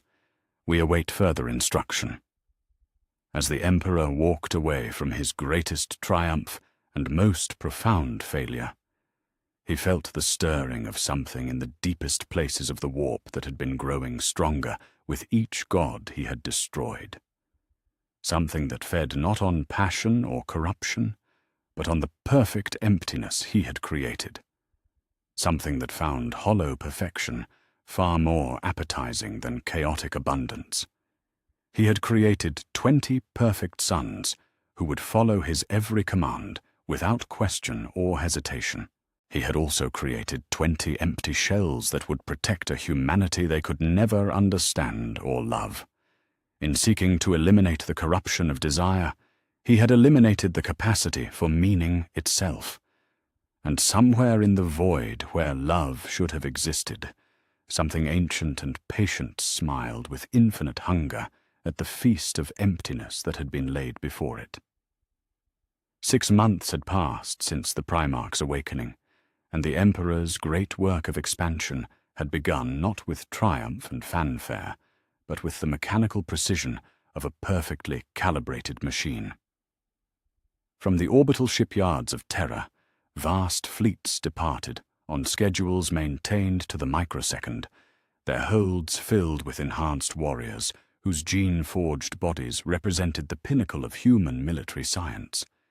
Yet as these armadas spread across the galaxy, like fingers reaching into darkness, they carried with them not the fire of conquest, but the cold efficiency of cosmic automation. The Primarchs stood upon the command bridges of their flagship vessels, each one a masterwork of strategic planning and tactical genius. Horus coordinated the overall campaign with superhuman competence, his orders flowing through communication networks with the precision of a master chronometer. Magnus guided the fleets through the treacherous currents of the warp, with psychic abilities that made navigation trivially simple. Guilliman organized supply lines that functioned with mathematical perfection, ensuring that no expedition would want for material or support. Yet none of them felt the slightest satisfaction in their accomplishments, no pride in their efficiency, no joy in the prospect of bringing humanity's light to distant stars. The first worlds to be encountered submitted without resistance, not from fear or wisdom, but from the same emotional void that had settled over the rest of the galaxy like a shroud. When the imperial fleets arrived at the frontier colony of Caliban, they found populations that greeted their coming with polite attention, but no sense of occasion. The planetary governors received the Emperor's envoys with the same mechanical courtesy they might show to weather reports, processing the terms of incorporation into the nascent Imperium as if they were routine administrative updates. There were no celebrations, no resistance, no displays of local pride or independence. The colonists simply accepted their new status as imperial citizens and began implementing the required reorganizations with the efficiency of well-programmed machines. Within days, the world was producing materials for the expansion fleets and training facilities for new recruits, all of it accomplished without a single voice raised in protest or praise. The enhanced warriors who served as the Emperor's primary conquest forces moved through their duties with the same hollow perfection that marked everything else in this new order. These gene-forged soldiers, the predecessors to what might have been called Space Marines in another timeline, executed their missions with capabilities that transcended baseline human limitations. They could march for days without rest, fight with tactical coordination that seemed almost telepathic, and endure wounds that would have slain normal men. Yet they took no satisfaction in their brotherhood, felt no pride in their achievements, and showed no mercy or cruelty toward their enemies, only functional efficiency. When these warriors encountered resistance from the scattered Xeno species that infested human space, the battles that followed were exhibitions of technical competence rather than expressions of righteous fury. Orc warbands that should have reveled in glorious combat instead fought with the mechanical persistence of failing machines, their capacity for savage joy carved away, along with every other form of passionate expression. Eldar raiding parties moved through their ancient battle forms with breathtaking grace, but their movements carried no more emotional weight than the turning of clockwork gears. The Eldar were perhaps the most tragic sight in this new galaxy. Once a species whose every action had been infused with the intensity of immortal passion, they now drifted through their crystalline cities like beautiful ghosts. Their psychic abilities remained intact, but they wielded them with the same investment one might show in operating basic machinery. When Imperial forces encountered the craft world Ulthwé, they found wraithbone corridors filled with beings who possessed all the aesthetic perfection of their ancient race, but none of its animating spirit. The Farseer who greeted the Imperial delegation spoke in voice that carried the musical tones of her people, but her prophecies held no urgency, her warnings no emotional weight. She could see the currents of the future stretching before them with crystalline clarity. But she felt no compulsion to act upon that knowledge, no drive to preserve her people or oppose their enemies. The Eldar had become living art objects, beautiful and functional and utterly empty of the passion that had once made them the galaxy's most dangerous species. Yet it was not only the alien races that suffered under this cosmic lobotomy. Across human space, reports filtered back to Terra that spoke of populations losing the fundamental will to continue existing. On the agri-world of Demeter Prime, entire farming communities had simply stopped working their fields, not from rebellion or despair, but from an inability to understand why food production mattered beyond the immediate biological necessity of preventing starvation.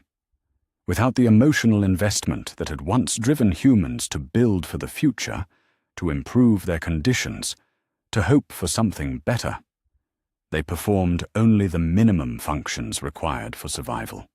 On the forge world of Lucius, master artisans continued their work with technical precision that surpassed anything they had achieved in the past, but they no longer innovated or experimented. They produced exactly what their templates specified, nothing more, nothing less. The great workshops that had once rung with the passionate devotion of craftsmen pursuing perfection now hummed with the sterile efficiency of automated production lines. Knowledge was preserved and transmitted, but the drive to expand or improve that knowledge had been surgically excised from every mind. The imperial administrators who governed these expanding territories managed their responsibilities with superhuman competence. Supply routes were optimized to mathematical perfection, population distributions were calculated to maximize efficiency, resource extraction was planned with precision that would have impressed the greatest logisticians of any era. Yet none of them could articulate why any of this activity mattered beyond its own completion. They governed perfectly, but they governed without purpose, creating an empire that functioned like a vast machine designed for no particular goal. In the deepest chambers of the imperial palace, the emperor walked corridors that had become monuments to hollow achievement. Every report that reached his desk spoke of victories accomplished with flawless efficiency, territories incorporated without resistance, populations integrated into the growing imperium with mathematical precision. His great dream of human unity was being achieved ahead of all projected schedules, with casualty rates approaching zero, and resource expenditure optimized beyond his most optimistic calculations. Yet as he moved through halls that should have echoed with the triumphant voices of his servants, preparing for humanity's golden age, he heard only the mechanical hum of perfectly functioning systems. The palace that should have been the beating heart of a reborn civilization had become the control center of a cosmic automation, impressive in its efficiency and terrifying in its emptiness. Malcador found him in the throne room, standing before the great chair that was meant to serve as the seat from which he would guide humanity's expansion to the stars. The sigillite approached with the careful steps of one who had watched the universe commit suicide in the name of perfection. Master, the reports from the forward expeditions continue to arrive with clockwork regularity. 17 systems incorporated this month, 43 worlds brought into compliance, population integration proceeding at 127% of projected efficiency rates. He paused, and in that pause lay the weight of cosmic horror. Yet the astropaths who relay these messages report something troubling. They speak of silence in the warp, but not emptiness. Something vast moving in the psychic void. Something that feeds on the absence of emotion rather than its presence. The Emperor turned from the throne he might never need to occupy, his golden eyes reflecting depths of knowledge that had become an unbearable burden. I have felt it stirring, old friend. Something that was waiting in the spaces between feeling, something that finds our perfect emptiness more appetizing than any chaos ever was. The ruinous powers at least required passion to corrupt. This thing feeds on the absence of passion itself. The Navigator houses report similar phenomena, Malcador continued, his voice carrying the weight of accumulating dread. Warp currents that move not with the turbulence of emotion, but with the purposeful flow of something vast and patient. They describe journeys through space that feels not hostile, but hungry, as if the very medium of faster-than-light travel had developed an appetite for the hollow perfection we have created. In the months since the expansion had begun, reports had trickled back to Terra of phenomena that transcended mere emotional emptiness. Entire populations on distant worlds had begun to exhibit behaviors that suggested something was drawing sustenance from their hollow existence. On the mining world of Mordian, workers had been found standing motionless in perfect formation, their bodies maintained in states of biological function, while their consciousness seemed to have been consumed by something that left no physical trace. The expeditionary forces themselves had begun to report strange encounters with void spaces in the warp, regions where reality seemed not corrupted or twisted, but simply absent. Ships that strayed too close to these phenomena returned with crews who functioned with even greater efficiency than before, but who seemed to have been drained of some essential quality that even their previous emptiness had retained. They became more perfect, more functional, more completely devoted to their duties, and somehow less real with each passing day. "The question," the Emperor said softly, gazing out at a Terra where his subjects moved through their lives with the precision of perfectly programmed automatons, "is whether what we have awakened was sleeping in the deepest places of the warp, or whether we have created it through our very efforts to eliminate chaos. Did we destroy the ruinous powers only to clear the way for something far more insidious?" Malcador joined his master before the great windows that offered a view of the imperial palace's courtyard. Below them, enhanced warriors drilled in formations that achieved tactical perfection, their movements synchronized to a degree that would have seemed impossible in any previous age. Yet watching them was like observing the operation of some vast machine, impressive in its precision and utterly devoid of the human spirit that should have animated such martial excellence.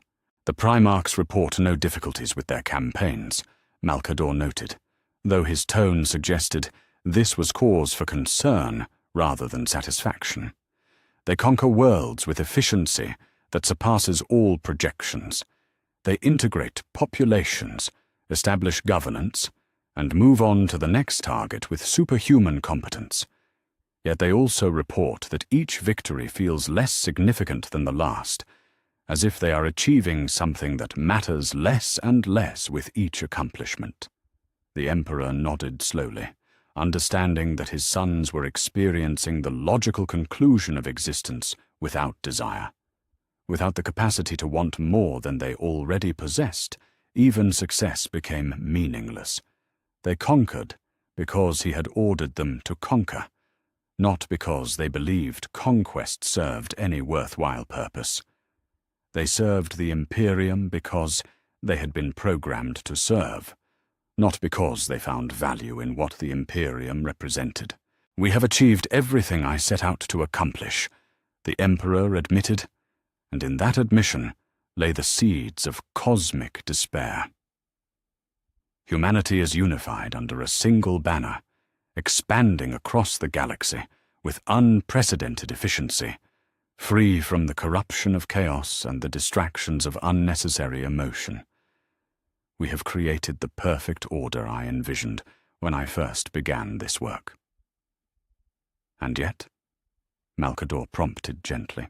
"And yet I fear we have created something worse than anything the Chaos Gods could have inflicted upon us," the Emperor finished.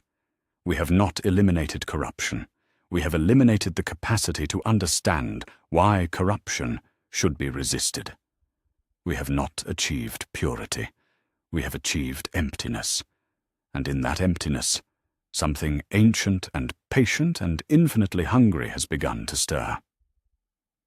In the months to come, the expeditionary fleets would continue their expansion into the void, carrying the Emperor's perfect order to worlds that would accept it with the same mechanical compliance they brought to every other aspect of existence. Yet with each victory, with each world brought into the growing Imperium, the reports of strange phenomena in the warp would continue to multiply. Something was awakening in the spaces between emotion, something that had been waiting since the dawn of consciousness for just such an opportunity to emerge from its ancient slumber. The Great Crusade, as it might have been called in another timeline, had become the Great Emptiness, an expansion powered not by hope or ambition, but by the perfect, terrifying efficiency of beings who had forgotten why expansion should matter. And in the growing void where purpose should have resided, something older than gods and hungrier than chaos began to smile with infinite, patient anticipation. The first reports came from Navigator House Belisarius 3 months into the expansion, delivered not through astropathic transmission, but by a single surviving ship that had limped back to Terra, with its crew reduced to catatonic shells. The navigator who had guided them through the warp spoke in whispers that barely carried beyond his own lips, his third eye sealed shut, and weeping tears that crystallized into strange, geometric patterns upon his cheeks. When pressed for details about what had befallen his expedition, he could only repeat the same phrase with mechanical precision. The silence has eyes, and it hungers for the spaces between thoughts. The expeditionary fleets that had spread across the galaxy with such perfect efficiency were beginning to report phenomena that defied all previous understanding of warp travel. Where once the immaterium had been a realm of chaotic storms and emotional turbulence, now it had become something far more unsettling, a vast ocean of perfect stillness broken only by currents that moved with purposeful intelligence. The navigators who guided humanity's ships through these transformed passages spoke of journeys through space that felt not hostile, but actively aware, as if the medium itself had developed consciousness and found their presence interesting. Magnus stood in the deepest observatory of his flagship, the crystalline sensors that extended his psychic perception into the warp, showing him visions that challenged even his superhuman intellect.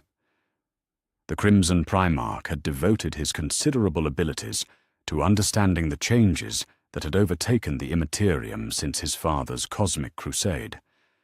But each new discovery brought him closer to truths that no mind should be forced to comprehend.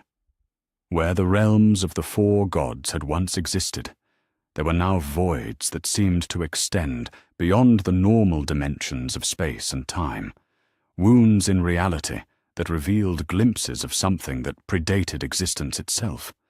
"Report!" he commanded the servo skull that had been monitoring psychic resonance patterns across the expedition routes. His voice carried the same mechanical precision that marked all communication in this new order. But beneath the surface, efficiency lay currents of something approaching concern. Anomalous readings detected in 17 separate sectors, the skull intoned with its artificial voice. Warp phenomena inconsistent with known chaos manifestations. Ships entering affected regions return with crews exhibiting progressive consciousness degradation. No signs of corruption or mutation. Subjects simply become less defined with each exposure. Magnus absorbed this information with the clinical detachment that had replaced curiosity in his enhanced psyche. Yet some fragment of his original nature, some trace element that even the null protocol had failed to excise completely, recognized these symptoms as fundamentally wrong.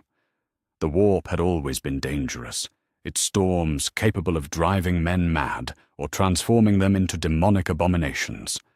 But this new threat seemed to operate on an entirely different principle. It did not corrupt or mutilate, it simply erased. The first confirmed loss came 7 days later. The cruiser Brilliant Edge had been conducting routine patrol operations in the Veil Nebula when it encountered what the surviving navigator would later describe as a null storm, a phenomenon that bore no resemblance to the traditional warp tempests that had plagued space travel for millennia. Where conventional warp storms twisted reality into impossible configurations, this disturbance seemed to smooth reality into perfect, terrible uniformity. The ship that emerged from this encounter was physically intact, its hull unmarked by battle or stress. The crew remained at their posts, performing their duties with enhanced efficiency and perfect coordination. Yet something fundamental had been carved away from them, some essential quality that made them more than sophisticated biological machines. They could not explain what they had encountered, could not describe the experience of passing through the null storm, because the very concept of experience seemed to have been excised from their consciousness. When Magnus boarded the vessel to investigate firsthand, he found corridors that hummed with activity, but felt utterly lifeless. The crew members he encountered responded to his questions with perfect accuracy and complete emotional vacancy, their answers technically correct, but carrying no trace of the personalities that should have animated them. They had become ideal servants, functional, obedient, and utterly hollow. It was during his investigation of the ship's lower decks that Magnus encountered his first direct evidence of what was stirring in the transformed warp.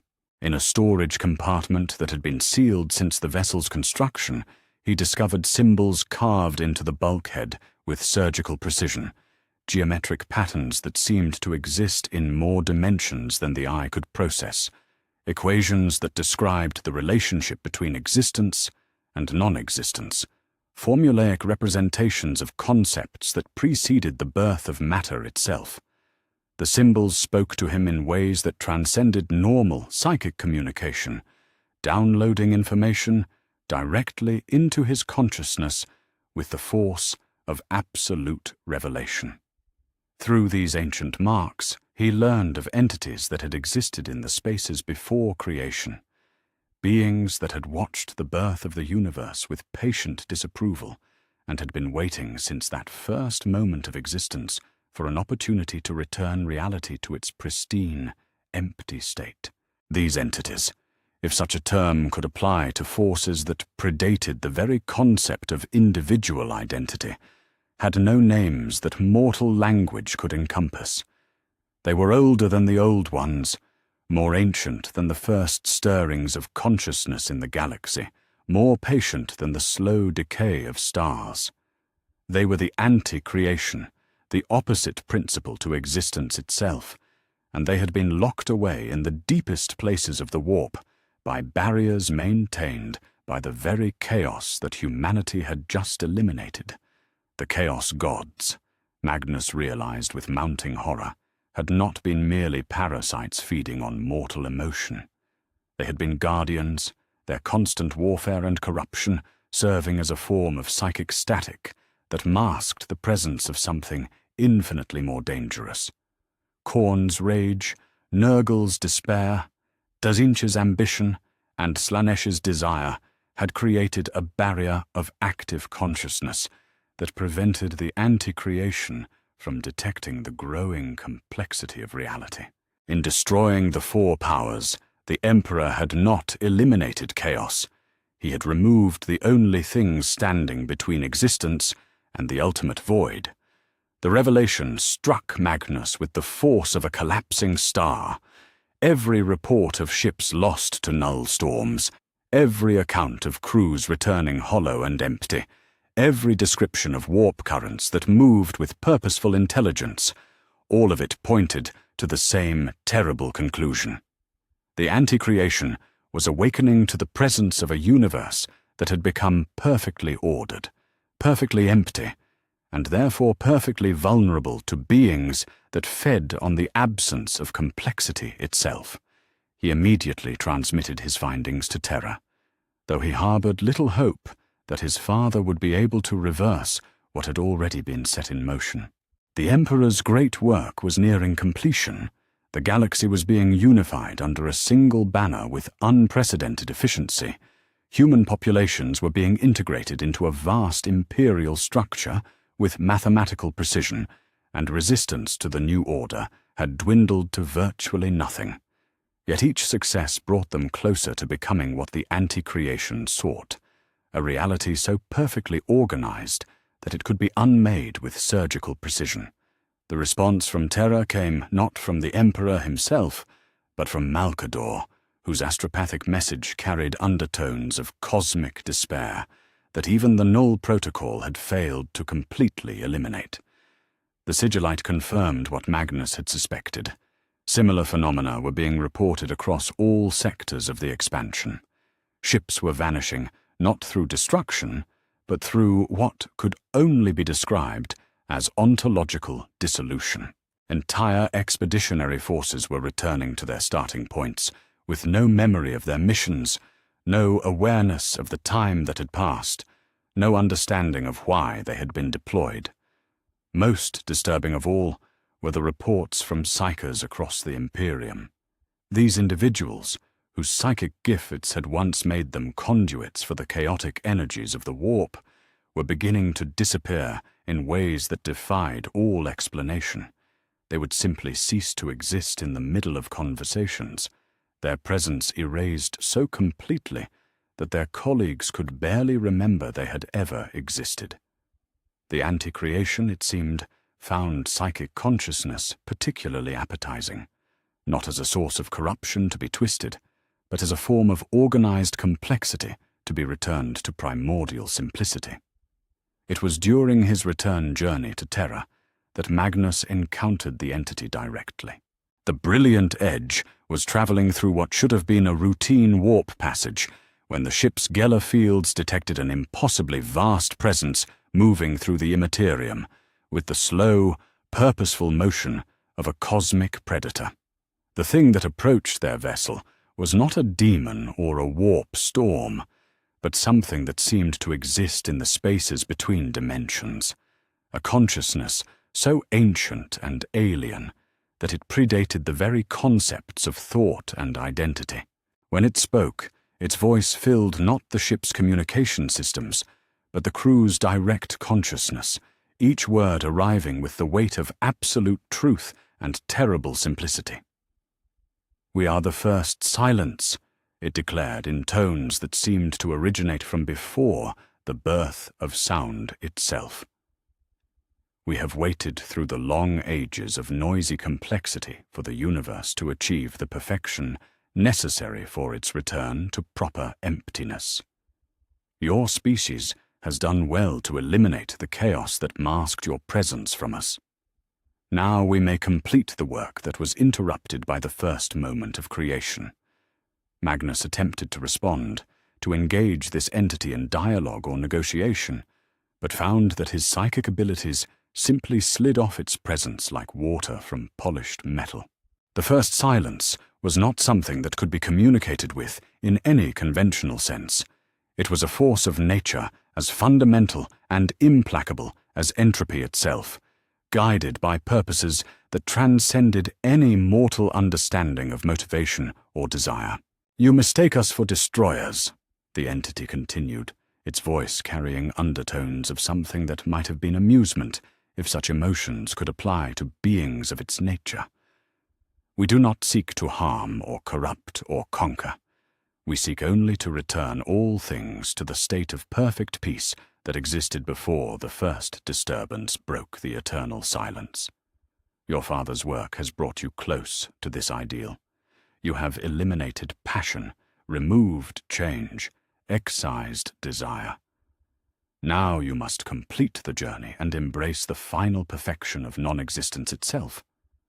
The encounter lasted only moments in objective time, but Magnus experienced it as an eternity of exposure to consciousness so alien and vast that it redefined his understanding of what awareness could encompass. When the presence withdrew, leaving the ship alone in the transformed warp, he found that he could barely remember the experience, not because his memory had been damaged, but because mortal consciousness lacked the framework necessary to retain impressions of such fundamental otherness. Yet one message remained clear in his mind, burned into his awareness with the force of absolute certainty. The anti-creation was no longer merely stirring in the depths of the warp. It was actively moving through the galaxy, drawn by the perfect emptiness that humanity had achieved, seeking to complete the work of cosmic simplification that the Emperor's null protocol had begun. The expeditionary fleets that spread across human space were not expanding an empire. They were preparing a feast for entities that fed on the absence of complexity itself. When Magnus finally returned to Terra and stood before his father, in the depths of the imperial palace, he carried news that would reshape the Emperor's understanding of what his great work had accomplished. The galaxy was indeed being unified under a single banner. Human populations were being freed from the corruption of chaos, and the dream of perfect order was nearing completion. Yet in achieving this victory, humanity had painted a target on itself in colors that could be seen by entities older than existence, beings that had been waiting since the dawn of time for reality to achieve the perfect simplicity necessary for its own annihilation. The war against chaos had been won with devastating efficiency. The war for existence itself was about to begin. The first manifestations began simultaneously across 17 different worlds, not as invasions or attacks in any conventional sense, but as the gradual erasure of reality itself.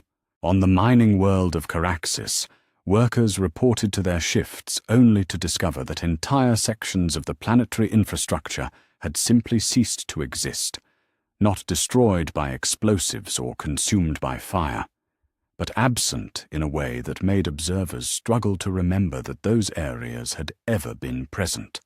The phenomenon spread with mathematical precision, consuming complexity wherever it encountered organization, leaving behind not ruins, but perfect voids where something had once been. The Emperor felt the disturbances across the galaxy like physical blows, each erasure registering as a wound in the psychic network that connected him to his expanding domain. In the deepest chambers of the imperial palace, surrounded by cogitators that tracked the movements of his expeditionary fleets and the status of newly incorporated worlds, he watched as entire sectors began to report not casualties or defeats, but the complete absence of the civilizations that had recently been thriving under imperial rule. Malcador, his voice carried the weight of cosmic horror, finally recognized and accepted. Activate the emergency communication protocols. Reach every Primarch, every fleet commander, every governor who can still respond. What we face is not an enemy that can be fought through conventional means. It is the antithesis of existence itself. The Sigillite moved with the swift efficiency that had marked his service for millennia, though even his ancient composure showed cracks when faced with reports that defied all rational comprehension. Worlds were not being conquered or destroyed. They were being edited out of reality with surgical precision, their populations and histories excised so completely that only the most careful analysis could detect that they had ever existed. Master, the astropathic choirs report increasing difficulty maintaining communications with the outer systems. The phenomenon appears to interfere with psychic transmission, not through jamming or corruption, but by removing the conceptual framework necessary for telepathic contact. Our psychers describe attempting to reach minds that have become indefinite.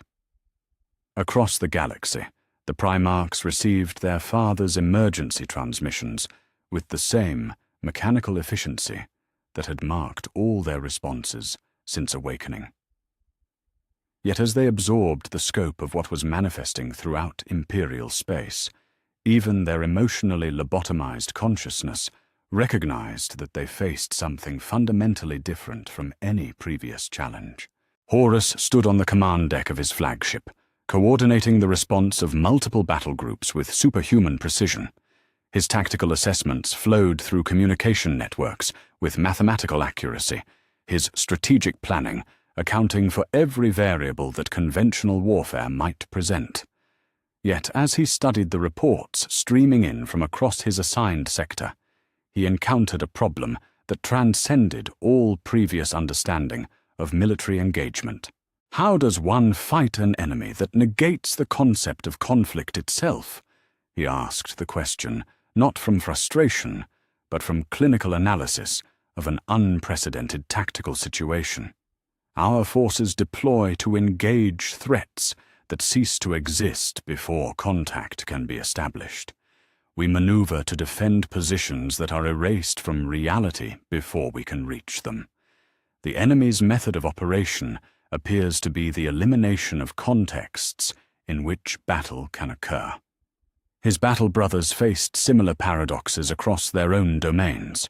Roboute attempted to organize defensive positions and supply lines to counter the spreading manifestations, only to discover that the entity could erase the very concepts of defense and logistics from localized areas of space-time.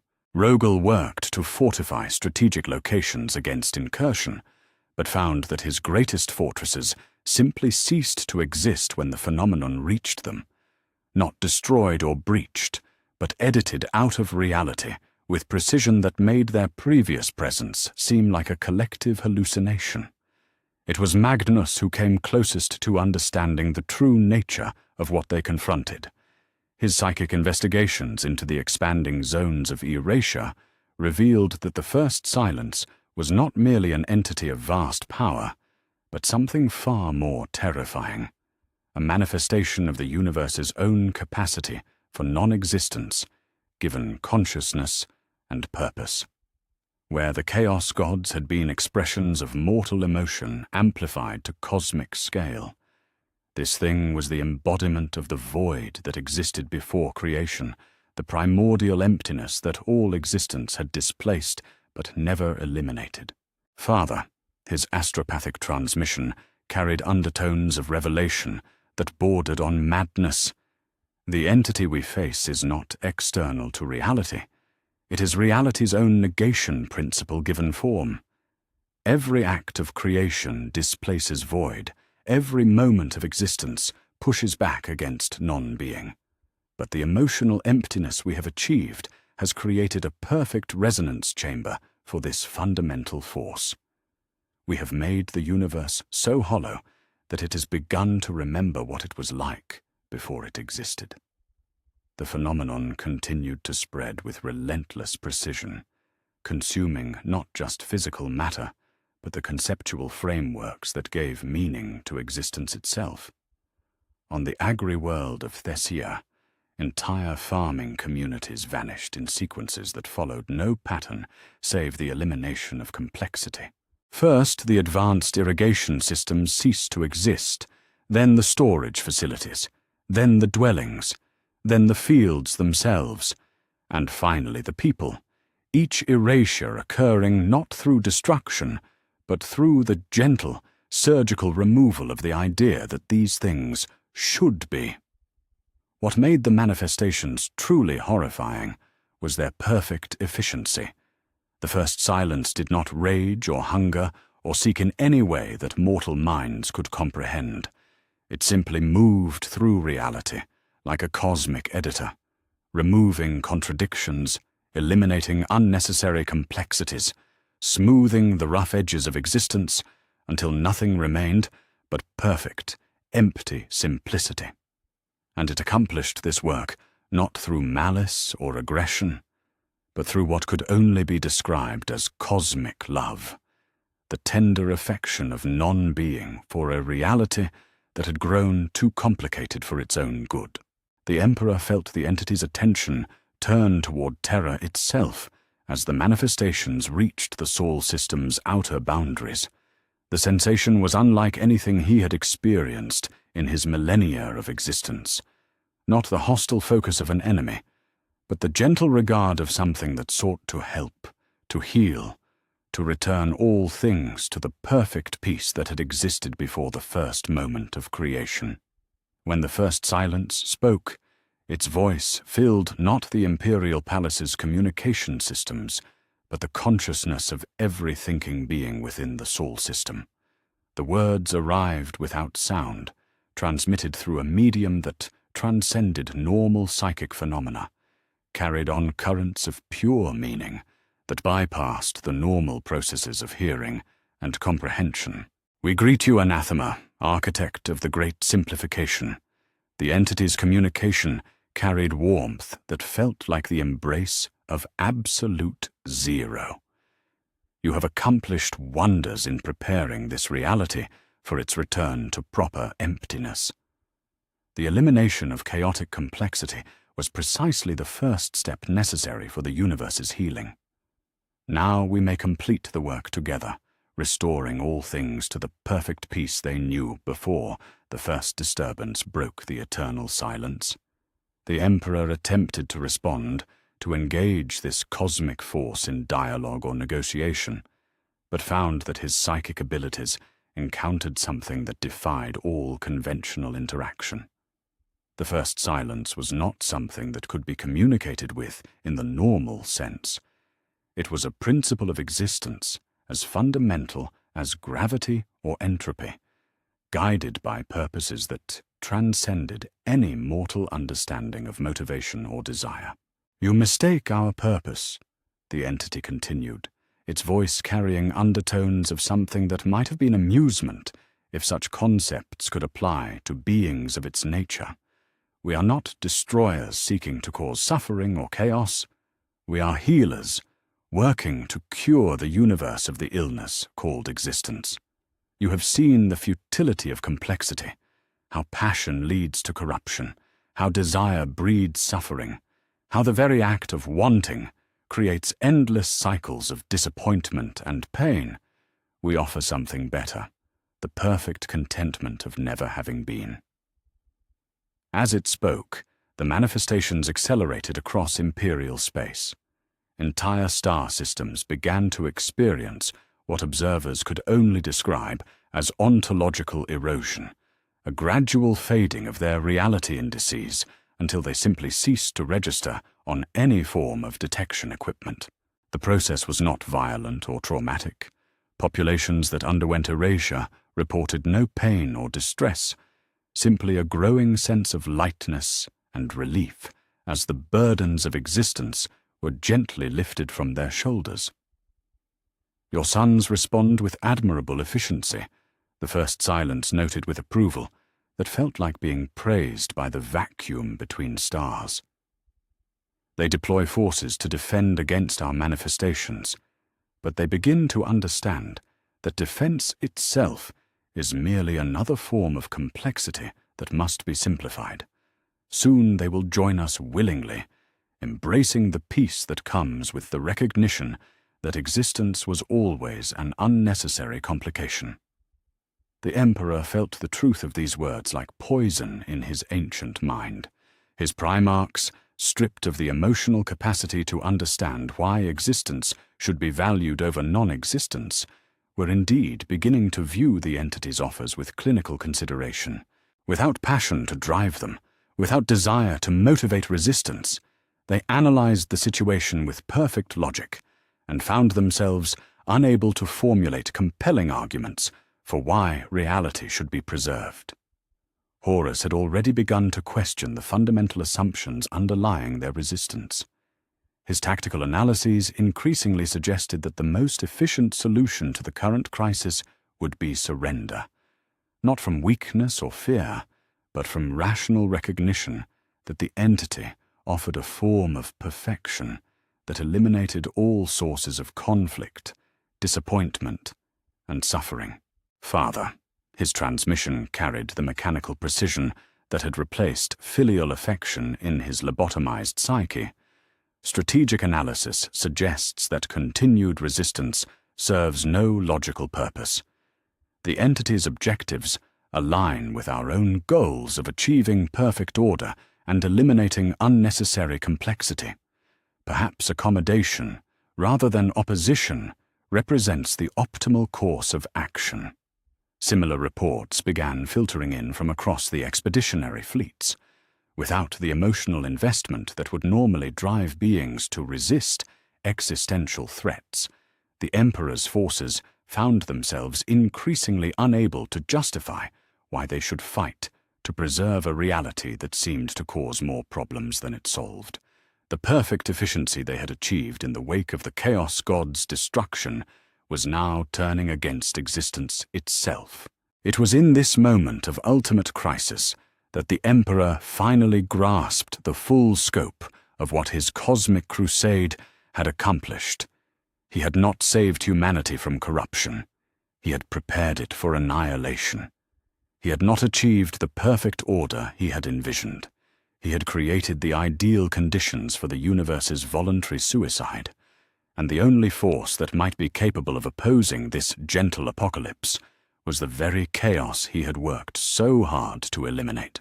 "The choice before you is simple," the first silence concluded, its voice carrying the finality of cosmic truth. "You may continue to struggle against the inevitable simplification, causing unnecessary suffering for the brief time remaining before reality completes its return to proper emptiness. Or you may join us in completing the great work of universal healing, helping to guide all consciousness toward the perfect peace of non-existence. You have already done so much to prepare the way. Will you not see the task through to its natural conclusion?" As the entity's attention withdrew, leaving the soul system poised on the edge of ontological collapse, the Emperor stood alone in his palace, contemplating a choice that would determine not just the fate of humanity, but the future of existence itself. Around him, his perfect empire continued to function with mechanical precision, yet every report that reached his desk brought news of reality's steady erosion at the hands of forces that operated through kindness rather than cruelty, healing rather than harm. For the first time since beginning his war against the Chaos Gods, the Emperor considered the possibility that his greatest victory had been the universe's most catastrophic defeat. And in the growing silence, where passion and purpose should have resided, he began to contemplate the unthinkable, that salvation might require embracing the very forces he had spent his existence trying to destroy. In the deepest vaults beneath the imperial palace, where the weight of stone and metal pressed down like the judgment of eternity itself, the Emperor of mankind stood before the remnants of his greatest triumph. The null protocol apparatus lay dormant now, its crystalline matrices dark and silent. Yet within its psychic resonators still echoed the fading traces of what had once been 4 cosmic powers. These residual emanations were all that remained of Khorne, Nurgle, Tzeentch, and Slaanesh, fragmentary impressions of divine essence that had been carved from reality with surgical precision, but not entirely eliminated. Malcador approached through corridors that had witnessed the birth of gods and the death of souls, carrying reports that spoke of reality's accelerating collapse.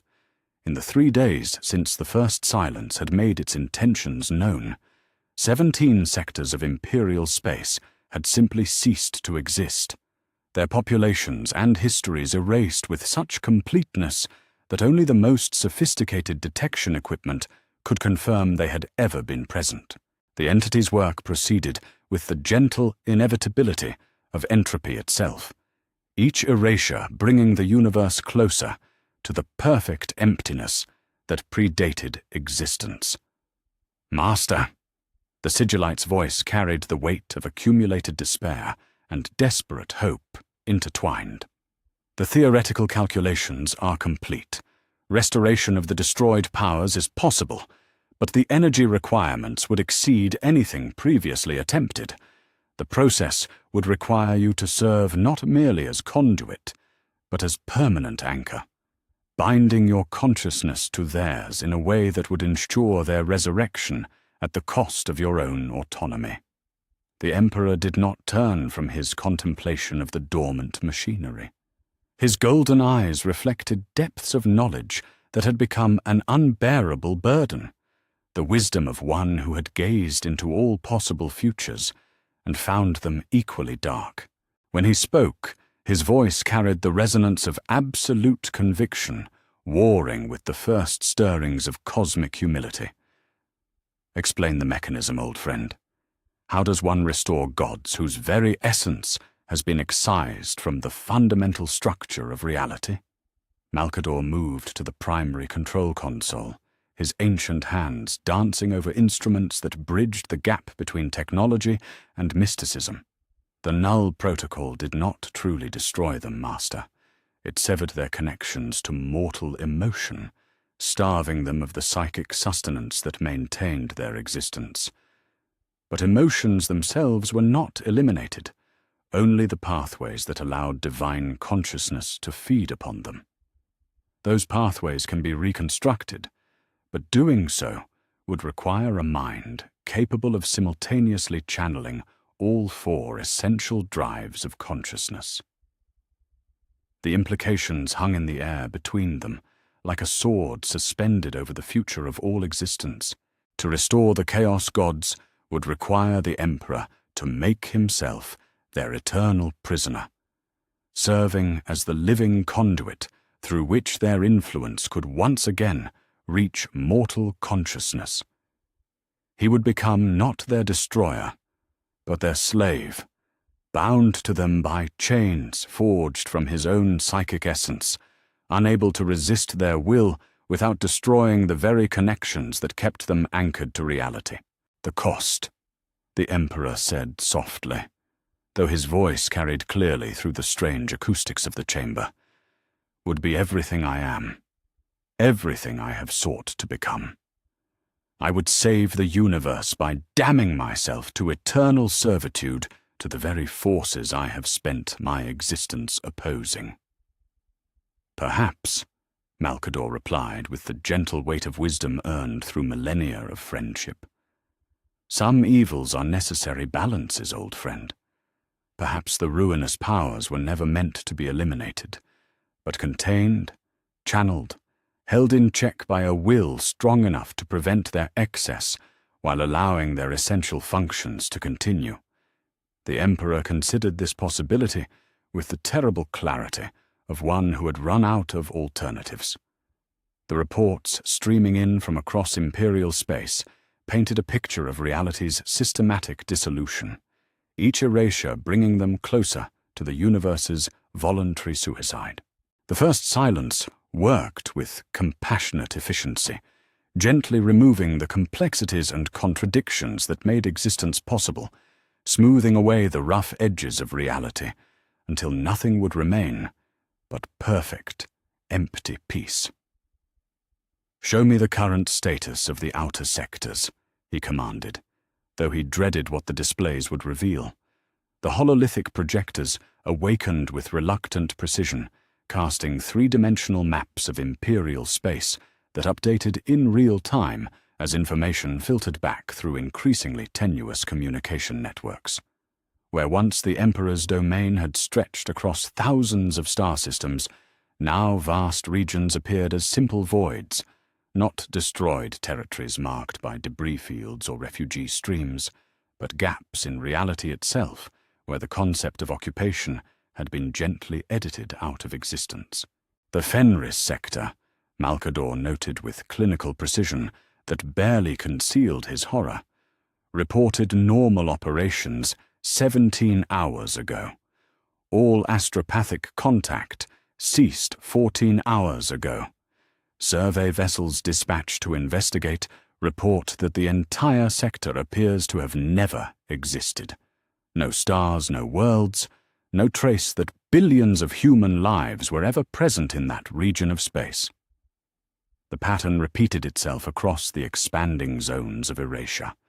Entire civilizations that had recently been integrated into the growing Imperium simply faded from reality, their absence so complete that only the most careful analysis of Imperial records could prove they had ever existed. The first silence consumed complexity with the patient thoroughness of a cosmic gardener, pruning away unnecessary growths until only elegant simplicity remained. It was during this review that an unexpected communication reached the Imperial Palace. The transmission came not through normal astropathic channels, but through frequencies that resonated with the ancient pain of a dying species. An Eldar Farseer, one of the few survivors of her race's catastrophic fall, reached across the void with a message that carried both condemnation and desperate hope. Monkey Emperor. Her psychic voice carried the musical tones of her people, underscored with cosmic weariness. We have watched your great work with horror and recognition. What you destroyed in ignorance, we preserved in wisdom. When our Prince of Pleasure was born from our excess, we learned that some forces cannot be eliminated, only transformed or contained.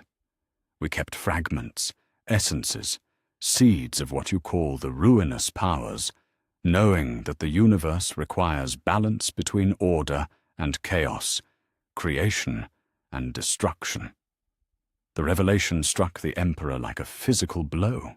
The Eldar, in their ancient wisdom born from catastrophic experience, had understood what he had failed to comprehend, that the Chaos Gods were not merely parasites to be eliminated, but essential components of a cosmic ecosystem that could not survive their complete absence. We offer this knowledge freely, the Farseer continued, her communication carrying overtones of species-deep exhaustion. For we have seen what emerges when the balance is completely broken. The anti-creation that now moves through your realm is older than our civilization, older than the birth of stars themselves. It has waited through the long ages of complexity for reality to achieve the perfect simplicity necessary for its own annihilation. Only the eternal war between order and chaos keeps it locked in the deep places where such entities belong. The transmission concluded with coordinates for a hidden craft world, one of the last repositories of Eldar knowledge where the seeds of divine restoration might be found. Yet even as the Emperor absorbed this information, he understood that the choice before him transcended questions of technique or possibility. He possessed the means to restore the Chaos Gods, and thereby save existence from the first silence.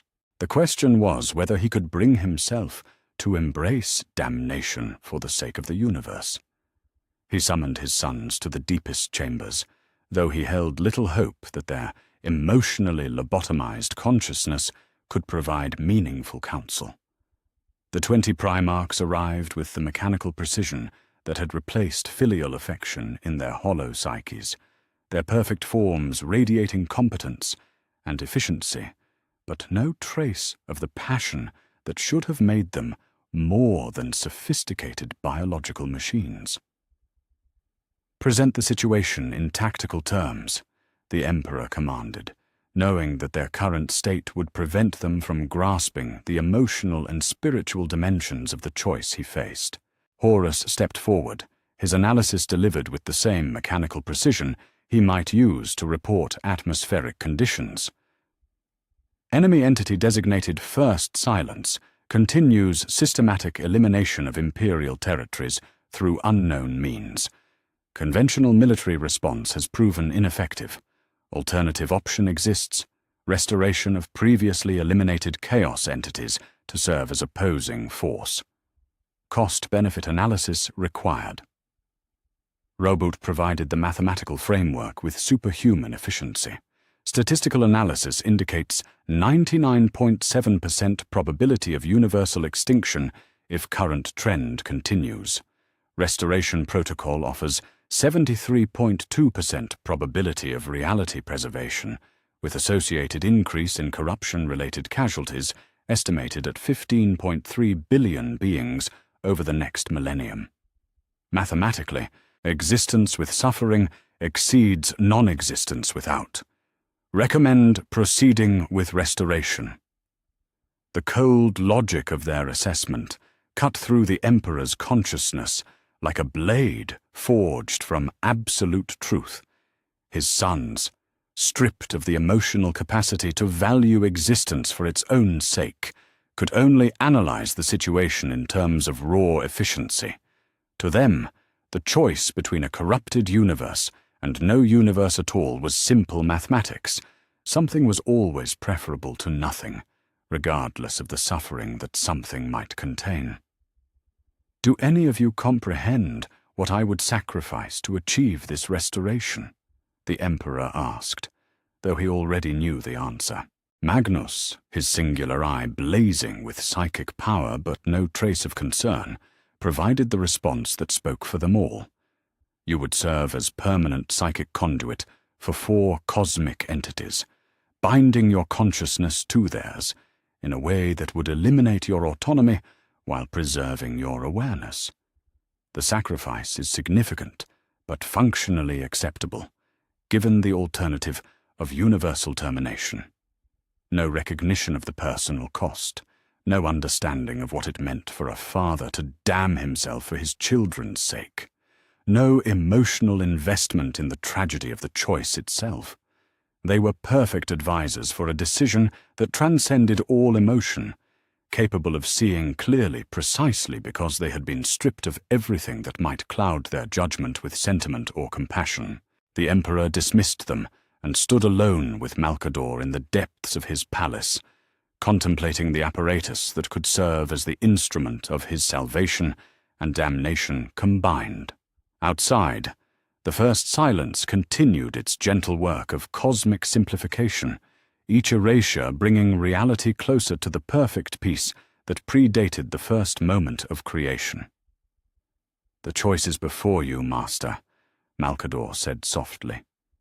"Preserve yourself, and watch existence fade into elegant simplicity, or damn yourself eternally to save a universe that may never thank you for the sacrifice." The Emperor placed his hands upon the control surfaces of the null protocol apparatus, feeling the residual psychic resonances of the gods he had destroyed. Soon, those same controls would serve to restore them, binding him to their essence in ways that would make their previous corruption seem like gentle influence by comparison. He would become their anchor and their prisoner, forever locked in service to forces that represented everything he had once opposed. "Perhaps," he said finally, his voice carrying the weight of cosmic acceptance, redemption was always meant to be found not in the elimination of evil, but in the willingness to bear its burden so that others might be free to choose their own paths. The preparations began immediately. The apparatus would require extensive recalibration, the Eldar knowledge would need to be integrated with imperial psychotechnology, and connections would have to be forged that would transform the Emperor from master of humanity into eternal servant of chaos. Yet as he began this final work, he felt something approaching peace. Not the empty tranquility offered by the first silence, but the complex satisfaction of a choice made with full knowledge of its cost. In choosing to restore his greatest enemies, the Emperor would discover his greatest wisdom. In accepting eternal damnation, he would achieve the one form of salvation that truly mattered, the preservation of a universe where others could continue to struggle, to grow, to choose between light and darkness according to their own will. The war against chaos had been won through the elimination of divine influence. The war for existence itself would be won through the acceptance of divine servitude. And in that paradox lay the seed of a wisdom that transcended the simple opposition between order and chaos, revealing a truth more profound than either force could achieve alone. The ritual began at Terra's midnight, when the veils between dimensions grew thin and the boundaries of possibility became negotiable. The Emperor stood at the heart of the null protocol apparatus, but now the crystalline matrices hummed with frequencies that reversed their original purpose. Where once they had severed divine connections to mortal emotion, now they would forge new pathways through the Emperor's own consciousness, using his psychic essence as the conduit through which gods might be reborn from the void of their own annihilation. Malcador stood at the chamber's edge, his ancient face bearing the weight of witnessing the impossible. The Eldar knowledge had been integrated with imperial psychotechnology through 7 days of ceaseless work, creating a synthesis that bridged the gap between two species' understanding of divine restoration. Yet even with all their preparation, what was about to unfold would push the boundaries of what consciousness could endure and what reality would permit. "Begin the resonance cascade," the Emperor commanded, his voice already taking on harmonic distortions that marked the approach of forces beyond mortal comprehension. "Channel the primary matrix through my consciousness. Let the pathways be opened, not through external power, but through the deliberate sacrifice of self." The machinery responded to his will like a living thing, crystal matrices flaring with energies that existed in spectrums mortal minds were never meant to perceive. Yet this time, instead of reaching outward toward distant targets, the apparatus turned its focus inward, drawing upon the Emperor's own life force as the raw material from which divine essence could be reconstructed.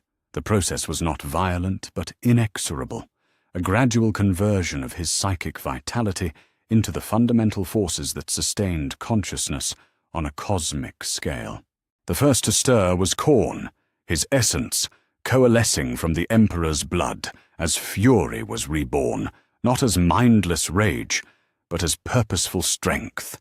The blood god's form manifested gradually within the psychic space created by the restoration apparatus, his brass armor gleaming with light that carried undertones of hard-won wisdom. When his eyes opened, they blazed not with the blind anger that had once defined him, but with the tempered wrath of one who had gazed into the abyss of non-existence and emerged with deeper understanding. "So," Khorne's voice thundered across dimensions, but the sound carried nuances that had never been present in his previous incarnation. "The anathema grants us life by binding us to his essence. Clever, golden one, you showed us that even gods can die. This changes the game eternal. We are no longer eternal parasites, but temporary custodians of forces you have proven can be taken away." Nurgle emerged next, his form rebuilding itself from the Emperor's acceptance of mortality and loss. The Plague Father's garden realm began to bloom around him, but the cycles of decay and renewal that defined his domain now carried recognition of their own necessity. His laughter, when it came, held depths of contentment that transcended mere satisfaction with corruption. "I felt the peace of non-being," Nurgle murmured with genuine wonder in his voice, and it was enlightening. To know ending, truly know it, makes beginning precious beyond previous understanding. We are gardeners now, not merely spreaders of rot. Tending cycles that we have learned can themselves cease if poorly maintained. Tzeentch's reconstruction required the Emperor's hope and ambition, but the architect of fate who emerged from this sacrifice bore little resemblance to the being who had once reveled in endless, purposeless change. His crystal labyrinth reformed around him with geometric precision, but each corridor now led toward destinations that served greater purposes than mere alteration for its own sake. "To die and live again," Tzeentch spoke, with tones that carried appreciation rather than cruel amusement. "The greatest transformation possible. We have experienced the ultimate change, the transition from existence to void and back again. All other modifications pale before this fundamental alteration of our nature. We are no longer agents of chaos, but architects of necessary change."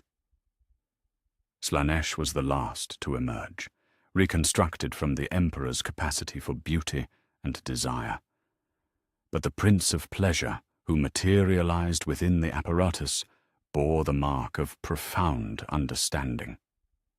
The palace of mirrors that served as his domain reformed with crystalline clarity, each reflection showing not endless indulgence, but the complex relationship between wanting and having, between pleasure and pain, between fulfillment and the emptiness that made fulfillment meaningful. Passion means nothing without the possibility of loss, Slanesh observed, his voice carrying tones of aesthetic appreciation unmarked by the hedonistic excess that had once defined his nature. We have learned the value of desire through its absence, the meaning of pleasure through the memory of void. We are curators of intensity now, not mere peddlers of sensation. As the four divine essences stabilized within the restoration matrix, the Emperor felt his physical form beginning to fail. The process had demanded more than psychic energy. It had required the fundamental restructuring of his consciousness to serve as eternal anchor for beings whose existence transcended normal reality. His golden form flickered between dimensions as his awareness became distributed across multiple planes of existence, no longer entirely present in any single realm. "The binding is complete," he announced, though his voice now carried harmonics that originated from divine rather than mortal sources. "I am become their anchor and their prison, their sustenance and their limitation. They exist through my sacrifice, and I exist to ensure they serve reality's preservation rather than its corruption." The effects rippled outward from Terra with the force of psychic thunder. Across the galaxy, human populations who had moved through their lives with mechanical precision suddenly remembered what it meant to feel. On distant worlds, couples looked into familiar faces and saw again the love that had been carved from their consciousness. Children abandoned their empty routines and rediscovered the joy of play. Artists stared at half-finished works and felt the return of creative fire that gave meaning to beauty. Yet the restoration brought more than simple emotional return. The passions that flooded back into human consciousness carried weight and complexity that had been absent from their previous incarnations. Love returned with full knowledge of its potential for loss. Courage emerged, tempered by understanding of failure's reality. Hope blazed forth, accompanied by recognition of disappointment's possibility. Humanity began to feel again, but they felt with the wisdom of beings who had learned the cost of emotional absence. The Primarchs experienced the transformation most profoundly. 20 perfect beings who had known only functional efficiency suddenly found themselves flooded with the full spectrum of consciousness they had been denied during their development. Horus felt the weight of leadership, not as mere tactical responsibility, but as genuine care for those under his command. Magnus experienced curiosity as a burning need to understand, rather than simple information processing. Sanguinius discovered artistic inspiration that transformed his perfect form into something approaching true beauty. The emotional awakening was overwhelming. In moments, they experienced the accumulated weight of feelings they should have developed gradually during their maturation. Love for their father, pride in their achievements, hope for the future, determination to protect humanity. All of it crashed into their consciousness simultaneously, threatening to shatter psyches that had been constructed for perfect efficiency rather than emotional depth. "Father." Horus's voice carried warmth and recognition for the first time since his awakening, though pain underscored every syllable. "What have you done? What have you sacrificed to give us back our souls?" The Emperor, now existing partially within the divine realm that anchored the restored gods, responded with consciousness that spanned multiple dimensions of awareness. "I have given you what I should never have taken away, the capacity to choose your path based on conviction rather than programming, the freedom to fail, to doubt, to grow beyond the limitations of your creation. Across imperial space, the return of emotional complexity had immediate strategic consequences. The first silence, which had been consuming reality through the absence of passion and desire, found its feeding disrupted by the restoration of cosmic balance. Where once it had encountered perfect emptiness that resonated with its own nature, now it faced renewed complexity that made reality hostile to its presence once again. The entity's retreat wasn't violent, but inevitable, like water flowing away from a space that no longer contained the conditions necessary for its existence. Worlds that had begun to fade into void regained their solidity as their populations rediscovered reasons for existing beyond mere biological function. The null storms that had erased ships from reality dissipated as the warp regained the emotional turbulence that made it hostile to absolute negation. Yet victory came at a cost that would echo through eternity. The Emperor, who had once walked among humanity as their golden savior, was now bound to forces that embodied everything he had sought to eliminate from creation. His consciousness spanned realms of corruption and excess, his psychic essence serving as the permanent bridge between divine chaos and mortal reality. He had saved existence by accepting eternal damnation, preserving the universe by surrendering his own freedom to forces he would spend eternity holding in check. The Chaos Gods, for their part, found themselves fundamentally altered by their experience of death and resurrection. They retained their essential natures. Khorne remained the god of war, Nurgle the lord of decay, Tzeentch the architect of change, Slaanesh the prince of pleasure. But each now carried understanding of limitation, mortality, and the possibility of ending. They were no longer infinite parasites, but cosmic gardeners, tending aspects of existence they had learned could be lost if poorly managed. "The compact is sealed," the Emperor announced, his voice, now carrying overtones of all four divine essences, filtered through his own will. "Chaos serves reality's preservation through my eternal vigilance. Order maintains its purpose through their essential opposition. The balance is restored, not through elimination of either force, but through their willing cooperation under terms that ensure neither can achieve total victory." In the depths of the imperial palace, Malcador stood alone before machinery that had accomplished the impossible, the resurrection of gods through the sacrifice of their greatest enemy. The universe was safe. Humanity had regained its capacity for growth and meaning, and the threat of cosmic annihilation had been permanently averted. Yet the cost of this victory would be paid by the Emperor throughout eternity, his consciousness forever divided between the golden hope of humanity and the dark necessities of cosmic balance. The war against chaos had been won not through destruction, but through willing servitude. The war for existence itself had been won not through elimination of opposition, but through acceptance of necessary conflict. And in this ultimate paradox, the universe had learned that some victories could only be achieved through willing defeat. Some salvation could only be found through chosen damnation. The Emperor had become both savior and prisoner, both guardian and slave, ensuring that the eternal war between order and chaos would continue not as cosmic catastrophe, but as necessary balance, forever.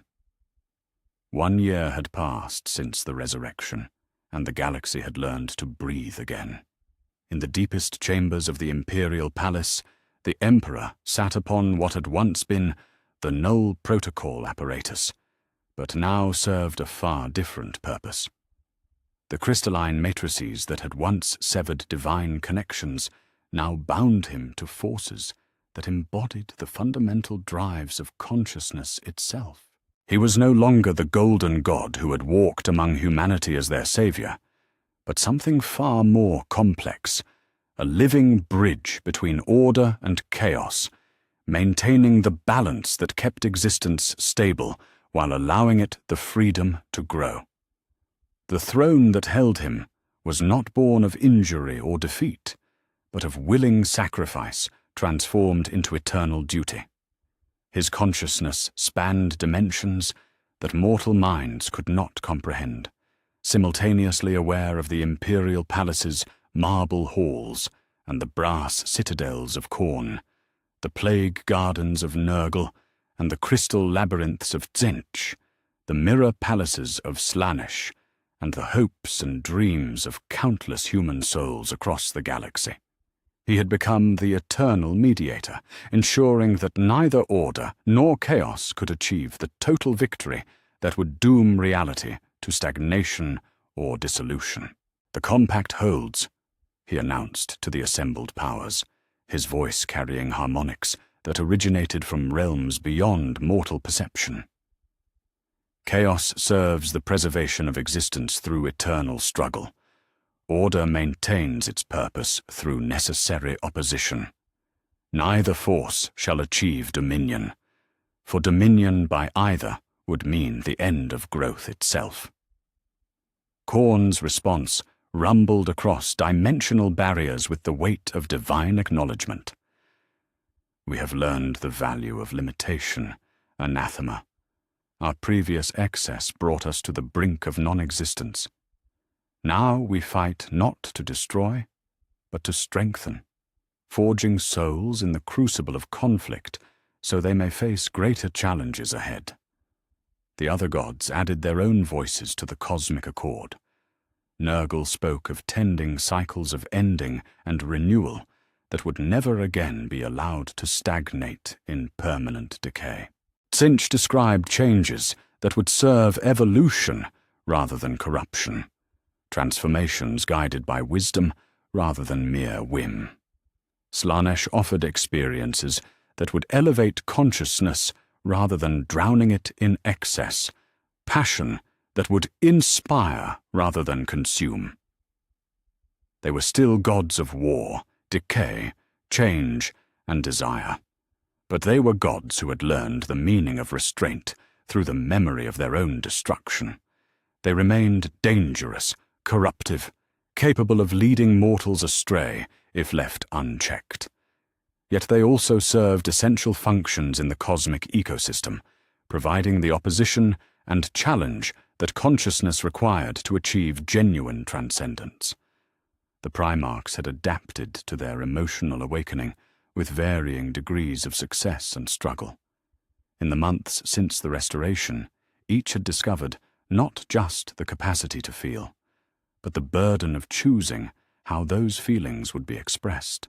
Horus had embraced his role as war leader with renewed purpose, understanding now that he fought not merely for conquest, but for the preservation of humanity's right to exist in a universe that offered both triumph and tragedy. His strategies had grown more sophisticated, accounting not just for tactical efficiency, but for the psychological impact of victory and defeat on both his own forces and their enemies. Magnus had thrown himself into the study of psychic phenomena with an intensity that bordered on obsession, but his research now served broader purposes than mere knowledge acquisition.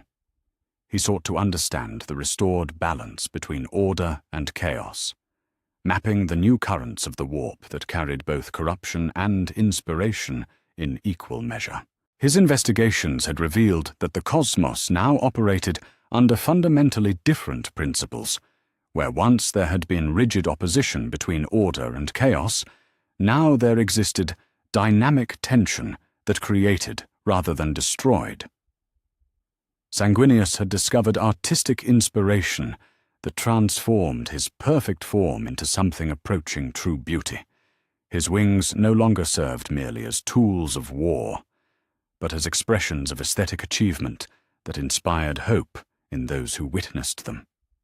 He had begun to create works of art that captured the complex relationship between light and darkness, order and chaos, hope and despair. pieces that helped others understand that meaning emerged not from the absence of struggle, but from the conscious choice to find purpose within it.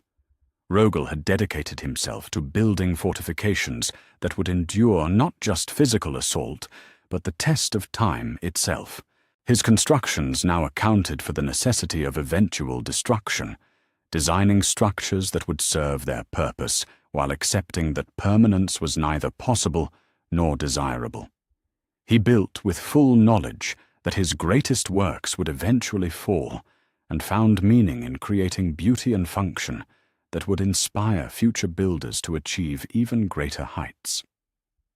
The Great Crusade, though it would not bear that name for generations yet to come, resumed under fundamentally altered conditions.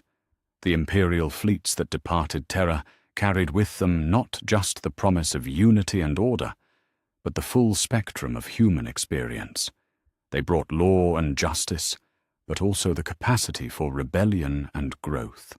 They offered protection and stability, but also the challenges that would force civilizations to evolve or perish according to their own choices.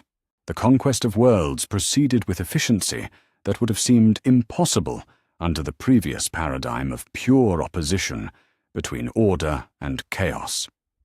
Populations that might once have resisted imperial rule with fanatical desperation now found themselves offered something far more complex: membership in a civilization that acknowledged both the necessity of structure and the value of controlled dissent. The imperium that emerged from this new expansion was not the monolithic tyranny that might have arisen from unchecked order, nor the anarchic nightmare that unchecked chaos would have created, but something unprecedented. An empire that thrived on its own internal contradictions. Human populations across the galaxy experienced the return of emotional complexity, with wonder and terror in equal measure.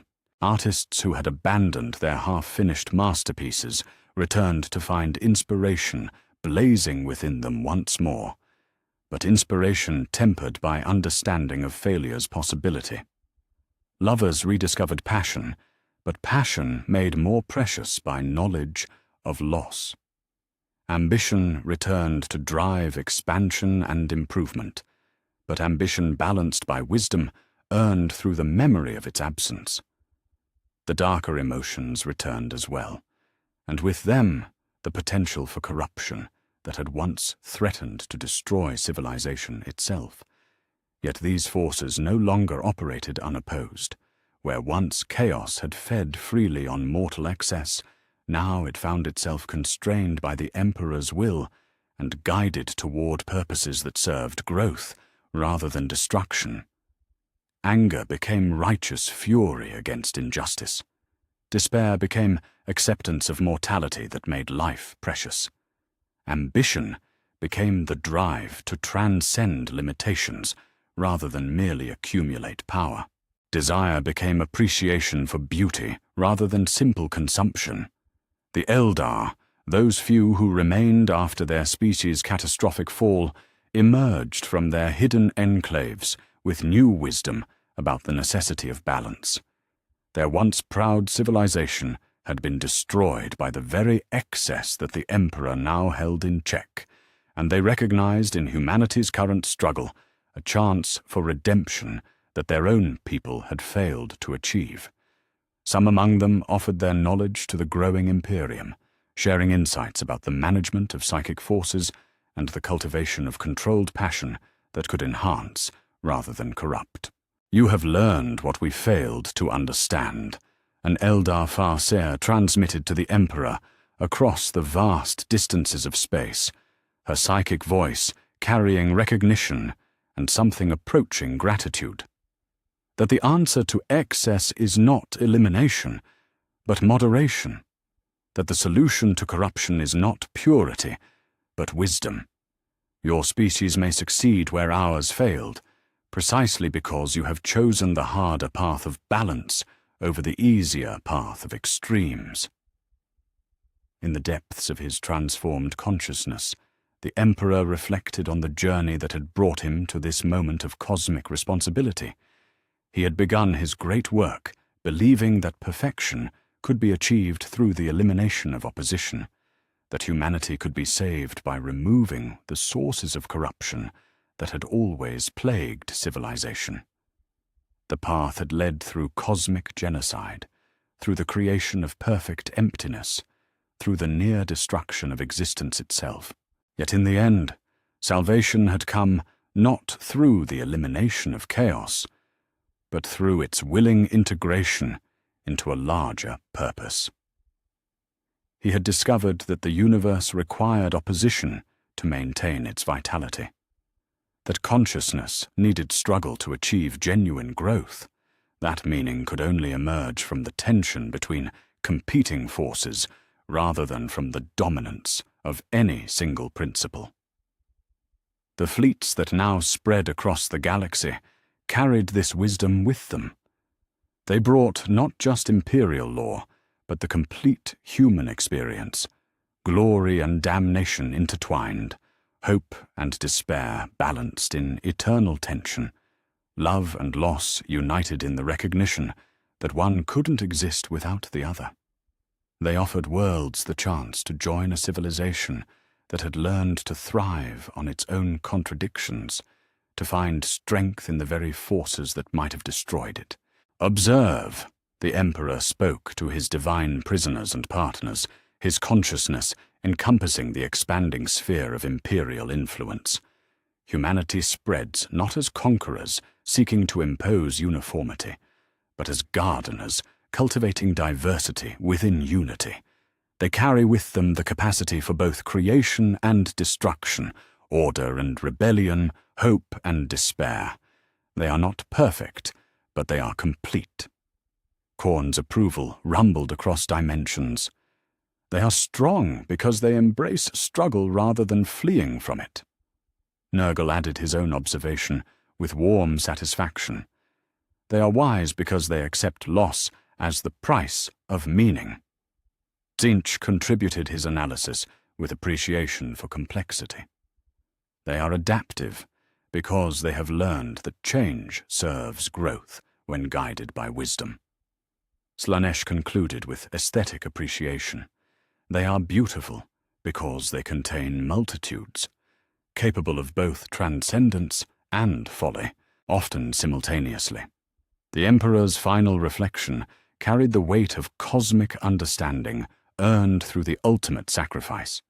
He had saved the universe not through perfect order, but by accepting that opposition and struggle were essential components of existence itself. He had preserved reality not by eliminating chaos, but by transforming it from a force of pure destruction into a partner in the eternal dance that gave meaning to consciousness. The golden age that spread across the galaxy was not the sterile perfection he had once envisioned, but something far more precious, a civilization capable of both greatness and failure, triumph and tragedy, hope and despair.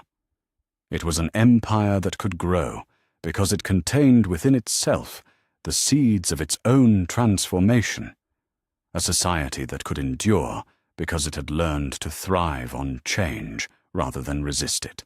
In the depths of the imperial palace, bound to a throne that was both prison and observatory, the Emperor maintained his eternal vigil.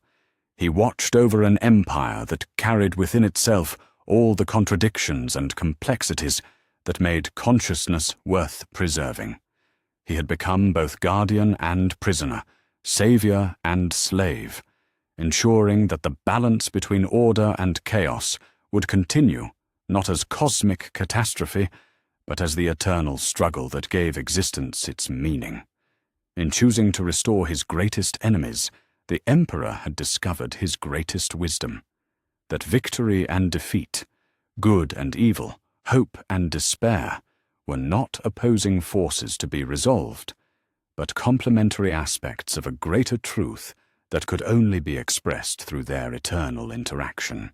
The war between order and chaos would continue forever, but it would continue as creation rather than destruction, as growth rather than stagnation, as the eternal dance that made existence not just possible but meaningful.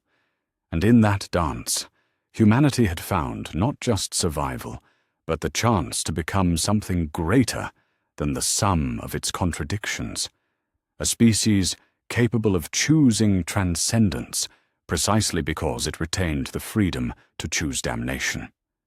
The universe was safe. The balance was maintained. The eternal war had become eternal growth. And in the depths of his willing imprisonment, the Emperor smiled with satisfaction that transcended both victory and defeat, knowing that he had achieved something greater than either. He had preserved the possibility of choice itself.